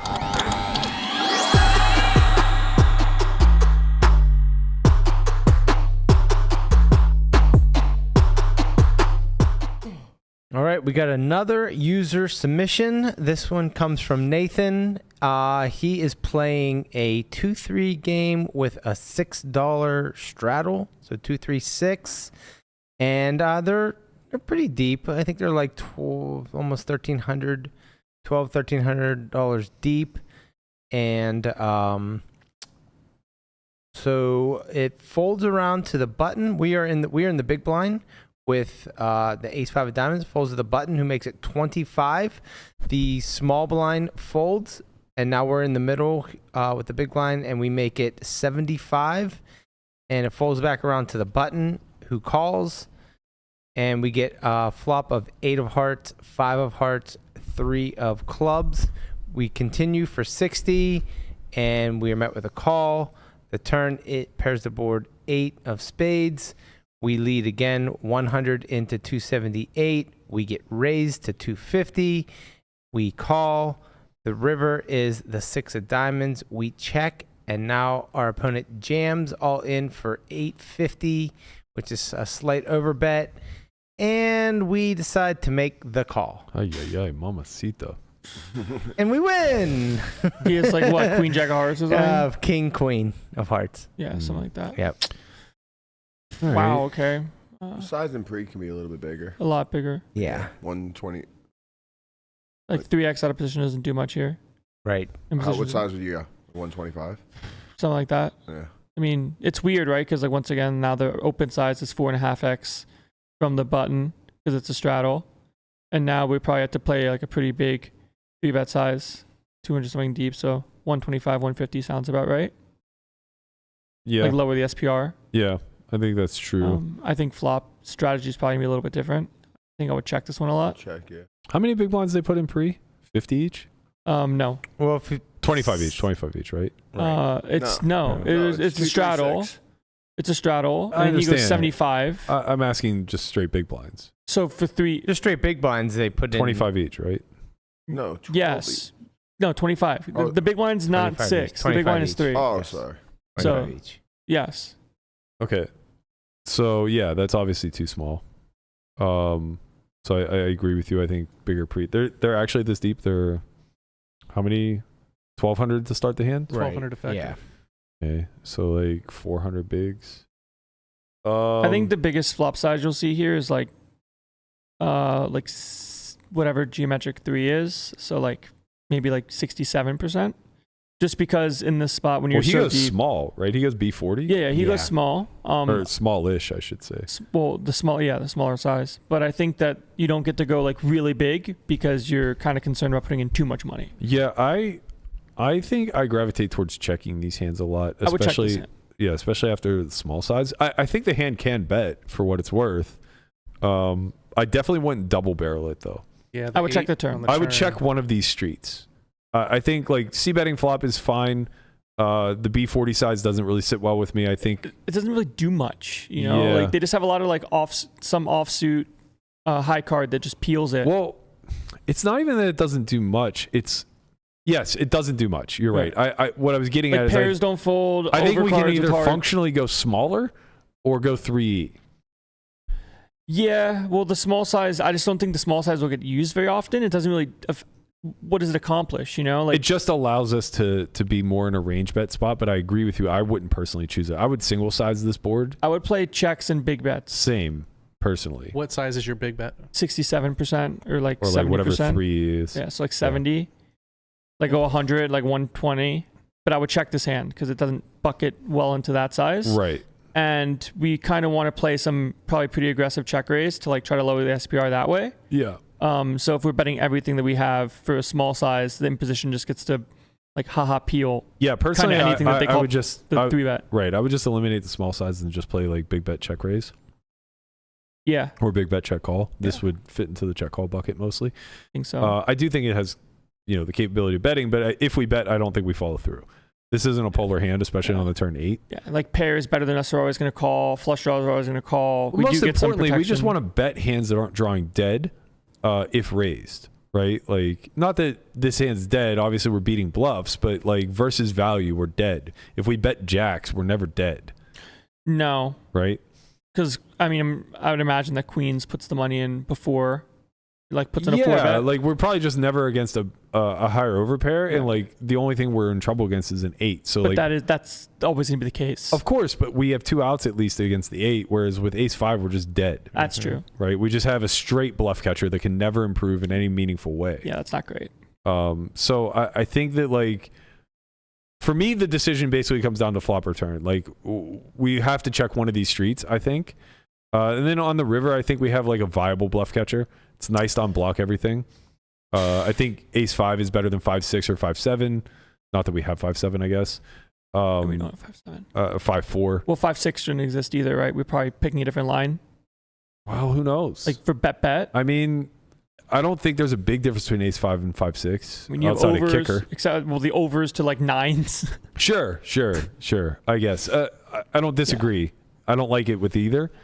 I think that the ace is probably better just because you block ace 8 of diamonds, which is like a very real I hand. think that's a big deal, and I also think that it's a like big 5-6 deal. doesn't do that, right? Right. And they don't have 6s that raise the turn. Right, and we're not facing a river barrel from like 6-7 No. whenever the 6 improves. So I guess like that's ultimately what I'm getting at is I would rather be unblocking those potential hands. Same thing with like 5-4. I wouldn't want to do this with Blocking 5-4. 5s is nice for what it's worth. Like imposition's going to have pocket 5s. For That's why I'm set. saying ace 5 is okay as a check call on river. I'm talking specifically river when we face bet.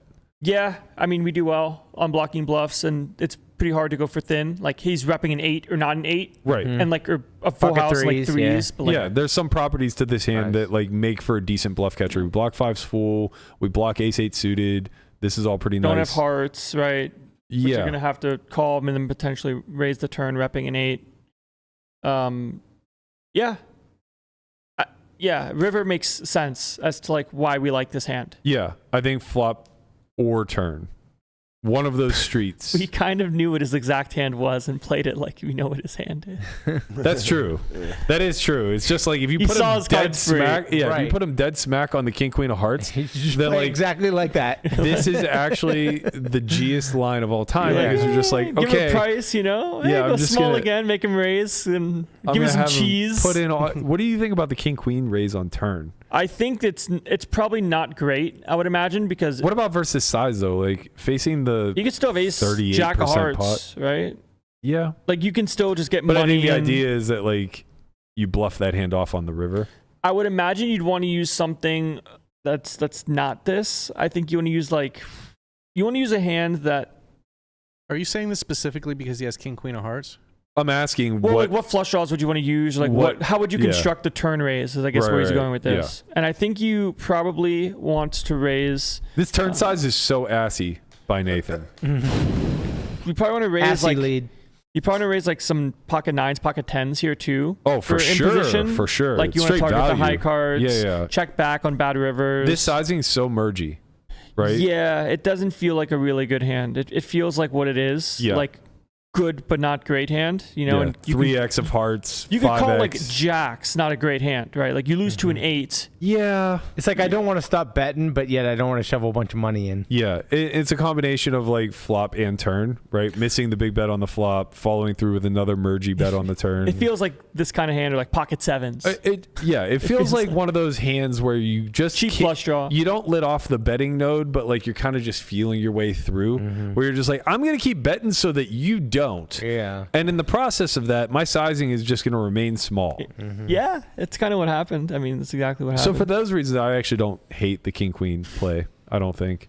I mean, you don't want hearts on the end when you're bluffing, but that's kind of what I'm getting at. Is like maybe the raise is nice. You give up river, and you maybe want to use something like ace 4 of spades, right? Or maybe you want to use like ace 4 of diamonds is the better one, blocking ace 8 suited. Just in case they're being like sneaky. You know, like, oh, like, I have 3 8s. Like, right. Yeah. So like you don't want to have hearts in your hand. You want to have the aces potential block and the overcard. So if they do have jacks or whatever, you can still win sometimes. Even some of like your backdoor clubs, I think, could start bluffing here. I just think you want him to have backdoor clubs that brick. It seems so hard to have clubs. You can just have like ace jack of clubs, right? And then like not be aware. Sizing though, it just feels so weird. Like I'm just reading this size as like heavily exploitative towards showdown value. Well, I think that like ace jack, ace queen of clubs is kind of like I don't really know what to do, you know, and like I can get like some they stuff start to checking fold. on the turn, or they bet bigger on the flop. Yeah.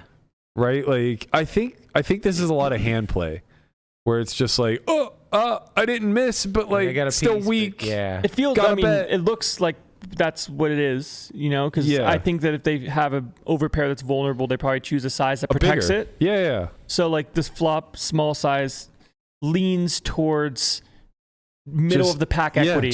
I win half the time, I think. If you're lucky. Right. Which obviously is what we want to mainly be constructing our check call range with. Right. We'll build it out with other hands that are good. Like some 8x, it's not a great aces. feeling when you're putting money in and they get raised, or you get raised and they just have like 2 clean out, 2 overs plus the flush draw, and I could see myself falling into Nathan's line on turn and river, not necessarily with the bet sizing, but like if I chose the size and got raised, then just being a non-believer. I wonder what the turn size is supposed to be, because I feel like small is like relatively reasonable, just because like the 8x is a relatively bad card. Yeah. You know, it's like that's they do have 8-7, 9-8, ace-8, king-8 suited. That's a very fair point. So I would guess that you follow through with Geo and just bet less. But you might be right. Sure. You might be right, because like I don't know that you want to be Geo sizing like queens. Yeah, like you just have queens. They have flush draws that can continue. They have 8x that has you kind of fucked. Yeah, and I don't think you just want to be like pure checking queens. So you could be right. Small bet might be good on the turn. That's like fair. They have more 8x than us. We have maybe some like 7-8 suited, like in theory probably some of the time, but not that many 8x's, I imagine. Right. They just have like 8-7 and all the other ones. And let's take a peek. Yeah. Let's see what the all powerful I think turn Wizard size of Oz is has nice. to say. I think flop size is. Bleh. Okay, so your instincts were very good. Flop is 3E, which is 80% pot, or small bet, which is actually utilized a fair amount, but you can see it's never like really used purely in any candidate. All these candidates are going to check at a really high frequency. It's the ace king suited. It's quarter 80. Yeah. 40 is kind of like 79, so it's 3E. It's ace king suited specifically that doesn't mind going small, and then exactly like pocket 10s and 10-9 suited. But again, like these are all dominated by the checking strategy. So you can see that we check here about 63% of the time. I'm not saying we should simplify to check by any stretch, but I do think if we ran this for a single size, which we can alter that really quickly. If we just ran this for 3E or check, I think our checking frequency will obviously go up, Probably like. and it'll become a lot more clear how to execute the strategy. I think you'll start to see some hand classes emerge as primary bets versus checks. So yeah, now tens and ace king suited, the hands that like the small size, just basically reduce down to pure checks. So we're checking here about 3/4 of the time, which makes a lot of sense to me. This board isn't great for us, and you can see that like the over pairs, the king queen, front door, back door, these all become like dominant betting strategies. Ace 8 suited basically half the time. Depending on the suits, it could be near pure. So like clubs basically just always wants to bet. When we look at our exact hand, ace 5, you can see that diamonds and spades don't mind going forward here about half the time. And then the actual backdoor variety is mostly just going to play pure check here. I always get this backwards. How so? Because I would think that ace 5 of clubs is the one that would want to start. I think you'll see that with 6-5, if I had to guess. Yep. So you just have to think in terms of kicker and backdoor straight equity. The ace 5 of clubs doesn't serve you very well as a double barrel when you turn the flush draw, because you turned a nut draw, basically. So why is that a bad thing? well, you're not extracting value or applying pressure to any of their backdoor candidates, right? If you have ace 5 of clubs, they don't have those cards. Yeah. Right. Lower side card is good. Right. But if you have 6-5 of clubs, now you get to extract a ton of value from Ace jack. jack of clubs, king queen of clubs, queen jack of clubs. And you have 10 of extra clubs. Then equity hopefully with the not get 4. fucked on the river. Well, you don't play the hope or wish game. You just You take it as it comes. yeah, don't do get it as it fucked. comes. Also, you have the backdoor straight draw, which is nice. So you'll get the double barrel on Double like straight the draw. 4 of spades, the 7 of diamonds, things of that nature, where ace 5 has to shut down. It also gets ugly where like maybe on the turn you play check call with your hand because you have like pair plus. right. Right. So you don't always have to bet, Exactly. but you can play rivers You got as well. options, man. You Ace got a lot 5, of you're options. like dead in the water. Yeah. You're like, I mean, I kind of have a good hand, but Right. I removed potential bluffs for them when I check because of this card. Exactly. Matt, have you found that Sad it's times. common for your students or when you run the academies to do the same thing that I'm doing and getting this backwards? The academies are different. I don't think they're at your level Okay. just yet. When it comes to coming into contact with people who are as studied as you are, I think it's not that they get it wrong, and I don't even think that you necessarily get it wrong. I think that they're just too all-inclusive, and I made this mistake when I was first learning too. So it's not that you're seeing a difference between 6-5 and ace 5. You just do it with both, right? And I think that is actually very common because it makes a lot more sense to gravitate towards Value. just the back door, Yeah. because it's more valuable, right? Where you graduate over that hump is when you start to learn about unblocking, right? That's where Yeah. the spade diamond combos become very important to understand what you're doing with those. Once you start seeing your range as having 4 suits in spite of the board only having 2, you start to compartmentalize. Now, what do I do with my off-suited hands? The ones that did not flop any front door, back door equity. And they really just fall heavy into the unblocking realm. Yeah, I think the standard like, oh, I want to bet this hand for like some sort of protection, some sort of like denial, and also like the hidden in between of, oh, if a turn ace comes, I have a really good 2-pair. Right. But like if a 6 comes, like you have a sick 2-pair now. Yeah. Yeah. All right. So when we reduce this sizing down to 40, we go back to the original checking strategy, and you just start to see basically everything merge together. So basically, if you wanted to replicate the original strategy of 2 sizes in a single size, 40 probably would be it. It gives you basically the same liberties with every candidate. And as we said, his hand is going to bet about half the time, so not unreasonable on the flop. The real question will be, does he follow through on the turn once the 8 rolls off? So not going to face much in the way of raises here. So not 10% is kind of a lot, but it's not going to happen very often. Yeah, I guess like I'm more so looking at the candidate level. It's like pocket 5s is one of the most dominant raises, and it's only like 20% of the time. I just mean like frequency wise, like 10%. Yeah, like, I know what you're saying.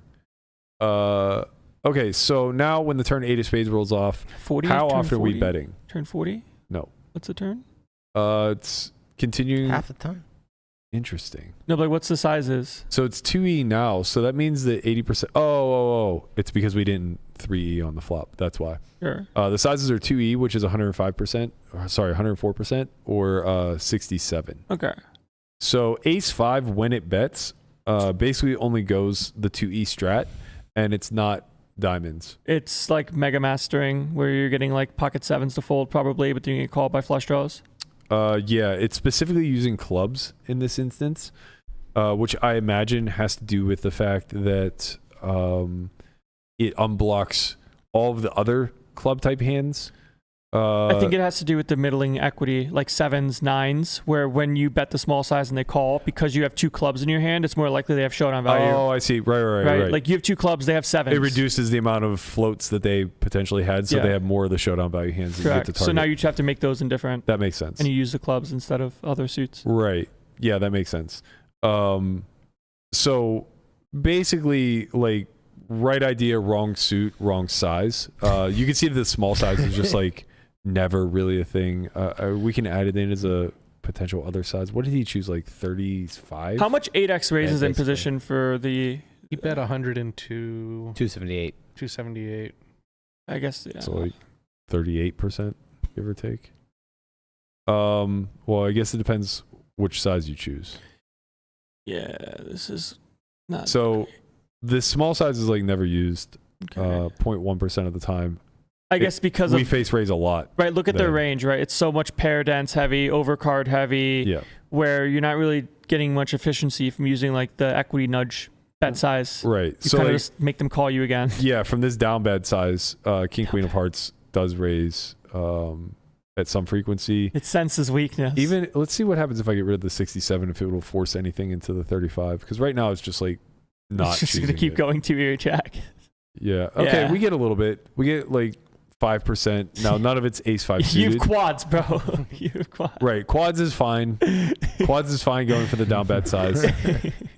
So we got to paint a little bit. We probably have to remove 2E altogether, I imagine. Yeah, I think Well, you're just right. like I think you just one size it again and just go 40 I think you're right. or check. Yeah, Unfortunately. I think you're right. Otherwise, it's gonna be like so butchered. Yeah, and honestly, like that's probably fair because I don't think he's single sizing flop. I think he probably does have a big bet strat. It's just predicated on what your hand is at this current time. Exactly. Yeah. So even still, ace 5 barely squeaks in there. Yeah. It just functions better as not a bet. Right. So I mean, again, like we knew this, right? You and I predicted this from the onslaught. Basically, it doesn't matter which street you check. Just check a street. Check one of them. Yeah. Check one of the streets. It's not super important, but it is incredibly important that you don't just start rifling off chips for the sake of having the betting lead. The hand just doesn't really function that way. And I think your point about the ace 5 of clubs, why it was willing to aggress, is a very nuanced one and one that most people are going to miss. So you're just better off checking this hand class altogether. Yeah. Right? Like getting the additional fold equity versus 6s and 7s that Start may not even reinventing the wheel over here. like 6s and 7s may not even fold to this barrel, right? So like let's just understand this general hand class is playing passively after entering through a flop bet. And it's really important to get that right. Like you can see 6-5 pure check. Like these middling equity hands just have really no desire to bet. And it's also kind of what I mentioned before, where you don't want to be betting hands that when you face any sort of resistance are potentially dead versus trips. Mm-hmm. You want to have some level of outs. Like when you look at overpairs, they're all nearly pure bets. Did you beat their They're overpairs? beating, yeah, they're And if they have beating trips, value. You might win later. Exactly. They're beating value, and you can also just win a big pot sometimes by hitting a 2-outer. Yeah. You know, so all of this is very important. Imposition is going to be raising here quite a bit. So we see it's reduced now to only 10% because the range is more complete from out of position. The range is stronger. But it's going for the larger size. So it's going for 2/3 pot, which is more than what he used in game, if I'm not mistaken. What is that? 2E check raise? 2E imposition raise. Yeah. Sorry, not check raise. I believe so, yes. Whereas it looks like a big number. It says like 135. right in game, I think he raised 2.5x, which is significantly smaller than this. So let's see what happens. And once again, in this spot, like if someone has a pair, they're like, okay, I guess I just have to call because the price is really good. Right. Versus doing the thing where they make you uncomfortable with your hand class. And for what it's worth, the 2E size, he was still fitting a little bit of king queen in there. Yeah. both hearts and clubs. Again, low frequency, but it's there. Can we look at that King 9? King 9. Oh, yeah. It's just straight Specifically hearts. the King 9 heart. Well, because Yeah. you fold Oh, the yeah. other ones, I Gotcha. imagine. Like The other one of what? on flop. All the King 9 suited combos on flop. Oh, yes. Like, that's why you have clubs, but it just very folds. rarely, right? Look at yes, very, very, very rarely. like you have to call the 3-bet pre. You now have to like float the flop, right. and now Doesn't really exist. You start with the King 10s. yeah, and you check raise you just raise in position with King Queen of clubs because they don't double barrel with clubs in their hand. Correct. But in practice, who knows what King and Queen might be live. suits aren't like suit theory isn't real. Right. Like 2-5 and under. Yeah. Main class you're raising here is 8x. So ace 8. Yeah, 3/8. That's it's an easy one to 3/8 you're gonna- find. We're right? gonna start. We're gonna start with the 3/8. Okay. We're gonna start with the 3/8. We're gonna add in a little open ender. But like I guess Sprinkle in some king high flush draws. a good thing to like try to think about like in your I guess it's like if you're like a visual learner is like how the grid changes with the sizes you use. Where like there's a lot of green here. You know, like Right. there's a lot of green facing the small bet on the turn, so it probably doesn't do much. Or like it's probably not the right size to choose. Right. Like you're not causing much indifference from stuff that's not an auto fold. Right. Well, you can see that the size he actually chose in game is never selected. It was the 2e size. Now that I've eliminated the 2e size, you can see it starts to basically expand a little bit, but it's really just raising the 8 more often. Landon, am I oversimplifying with what you just said? So if you were to make a bet and then you see their response and you see that it's kind of a little bit of everything in terms of colors, that means Well, it's not you- a little you bit of probably everything. used a good size. Right. Sure. Like in this case, you're seeing a lot of green. Like you're seeing a lot of non-indifference going on. Right. But- what I'm saying is if he chose a better size, you would see a I think so. I think you better- get a higher better fold distribution frequency. Yeah. of the same colors. I think Well, so. no, his point is more so you'll see a greater distribution of indifference. Like you'll see more blue. Right. You'll like if you More of this. You'll see more candidates like this. yeah. Like if you go, I guess if we can Right. look at it real quick. Or you'll see more candidates like this. if you look at like the 2e size, like how this grid will change with like the pockets. Like if you look like sevens with like a heart, it'll probably like be relatively indifferent to calling the turn 2e. I Like, if think you you're in change- the wrong note. No. I'm just saying if This like, is in positions correct. raised. I'm saying if you change out of position size to big bet. Oh, to the correct yes, size. the correct I see. size, you'll see the grid look much different Yes, that's when it comes to the response. And like Right. you're not going to raise an 8 anymore because it's really good and they're not polar, but they have good hands or bad hands. yeah. You probably don't raise at all. Yeah, I would think no. Very few. So you jam. Yeah, you go, Yeah, yeah. you jam start 2% of the seeing time. More, yeah. Right. And like sure they're going to fold more because the bet's bigger, but now at the combo level, like look at sixes, look at sevens, right? Like they're the pairs that you're trying to target are now having a tough time. But if you go B40, they just It's super easy. they're Yeah. forced to call because the price is so good. Right. And they might 2 out of you when you have an overpair. Okay. Yeah. So visually, this seems more intuitive with what you just said. So thank you. Yeah, that's where I was going with that. Okay, so let's see then what the ultimate river response is. Once we get there through here. I gotta change this again. Yeah. Oh, there we go. It's good. It's good. Okay, call. Oh wait, does ace 5 call? I mean, I guess we can just. ace 4 is not the same. No, it's not. You just got to paint it in like 50-50, I guess. We could use ace 3 of diamonds. It's similar. Yeah, and it's We probably want the 5. Yeah. Okay. What ended up? Just didn't bet enough. you just don't bet the turn. We just don't bet enough. So let's go half. Boom. Lock it. Yeah, Oh, wait, you whoops. put some folds in there. You Did not mean to do some that. rainbows going on. There we go. You did it. We did it. There we go. All right. Did I lock the wrong one? God damn it. You didn't lock all combos. No, I locked the in position, not the out of position. This is exactly what Dom was doing on the rail. No, I'm joking. Yes. Nailed it. Yeah. Imagine he was using the wizard Yeah, Oh it'd be my so funny. after like all of the public spat between him and them. Right. Just be incredible. It's just, Okay, let me unlock this.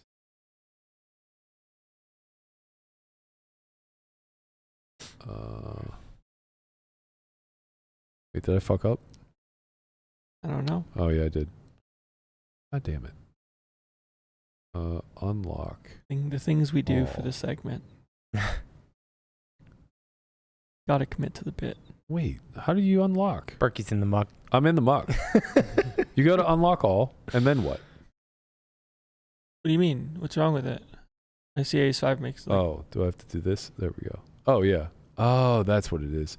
So that prompt always fucks me up because it gives you a continue button and a lock all button. And I just always assume when you have a two prompt choice, one is cancel and one is continue. Right, yeah. Fucked me up good. All right, we're back.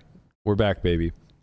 Okay, so ace 5 actually only jams and calls, so it doesn't fold. That's good. Jams the clubs Jams because of wild. the unblocker theory. Yeah, jams wild. Okay, so we call river was what, 6 of diamonds? Yep. Well, like they're raising some pairs now versus the size, right? Or is it only trips plus Let's see. for B40? Like they have 8, or that's quads. Little bit of overpairs. 7s, right? 10s, Yeah. and like those are gonna fold versus jam. Yeah. Anyways, Fair. Okay, so we actually play some leads here, which is maddening. The Sims fucking on one. I mean, it's what you think though. It's queens, kings, and aces. Like, Well, you're customing out a size for like your ace 4 that missed. yeah, right. Okay, so then jam exists. Even king, queen, hearts. Hey, look It's at that. yeeting it. I mean, once again, it's just a combo thing, right? It rarely exists in this node. So when you get there, and even then, it's particular. Yeah. But it's not a pure jam. No. It was like 80%. Right. Yeah. Ace 5, not diamonds. Wants the clubs and wants the clubs to call off. Yep. We're close. What's the call? The call's losing 40 big blinds.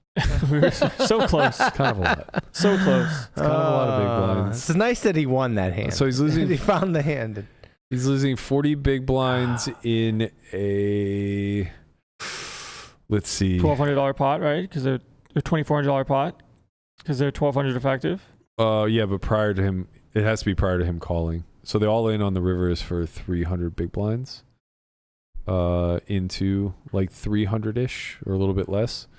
Can you go back to the river in position jam? Do they jam with ace X of diamonds kind of hands that raise the turn?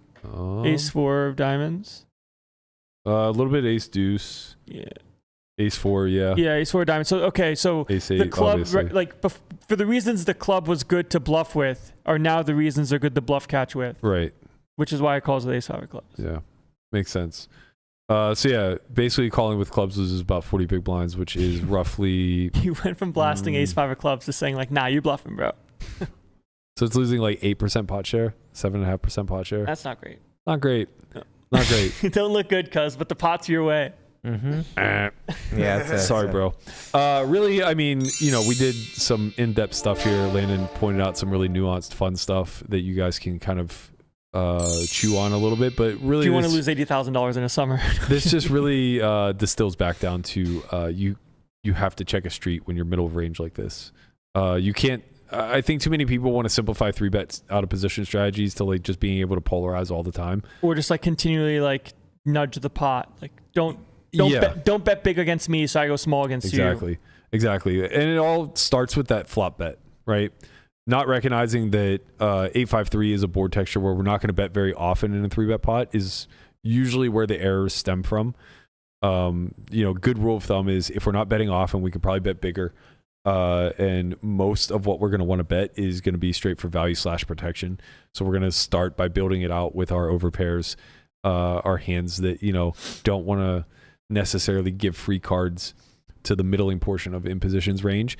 And then, you start to build some bluffs off of that. You start to build some like semi-bluffs, things of that nature, like a little bit of 8x here, maybe a little bit of 5x, but probably just, 5x with backdoor straight properties. 6-5 is a lot better. Probably a good candidate, right? 6-7's a great candidate. We'll get in the mix with 6-7 for sure. And then your other wheel candidates, ace 4, ace deuce, these are going to be nice. They actually have gut shots to the nuts. If you guys find yourself in the muck and you'd like to submit, head over to our Discord channel, #Discord in the chat, or go to @onlyfriends_pod. It's the pinned tweet. You can follow that to our Discord channel. We have an entire form set up for In the Muck. Be sure to submit. The tortoise will select you and we'll get you on air. The tortoise will select you. Oh, well, the turtle. Don't forget to hit that thumbs up button, subscribe, click the bell so you know when we go live. This was a little bit of a long one today, but we're going to tighten it up as we move forward. Tomorrow we're going to be joined again by Jesse Sylvia. I just got the text. The man is committed. Let's go. He wants to be a part of the team, and we're happy to have him. So he's going to continue to come in once a week. We'll have to bring in the dogs. We're going to hear about his summer wrap-up tomorrow. At noon? At noon. Noon tomorrow. Yeah, noon tomorrow seems good. Okay. We're going to do noon tomorrow, What did guys. he do this summer? Hey, we're going to do noon tomorrow, I think. What do you got? Conrad, what do you think? Noon? You want to do noon tomorrow? Noon sounds great. Yeah, we're going to do noon. Right. Guava, noon good for you? No, it sounds good, Hefe. No? Maybe 12:30. No, Make sure no. the Pirate game's definitely over. Okay, we're going to do noon. Is this just like because? No, Gatsby has a Appointment. appointment for He's his a date. his He's a ACL. date. He's an ACL issue, man. The Yeah. old man's got to get taken care of. All right, that's going to do it for us. Thank you guys for rocking with us. We'll see you guys at noon tomorrow. Later, squad. Peace. Peace.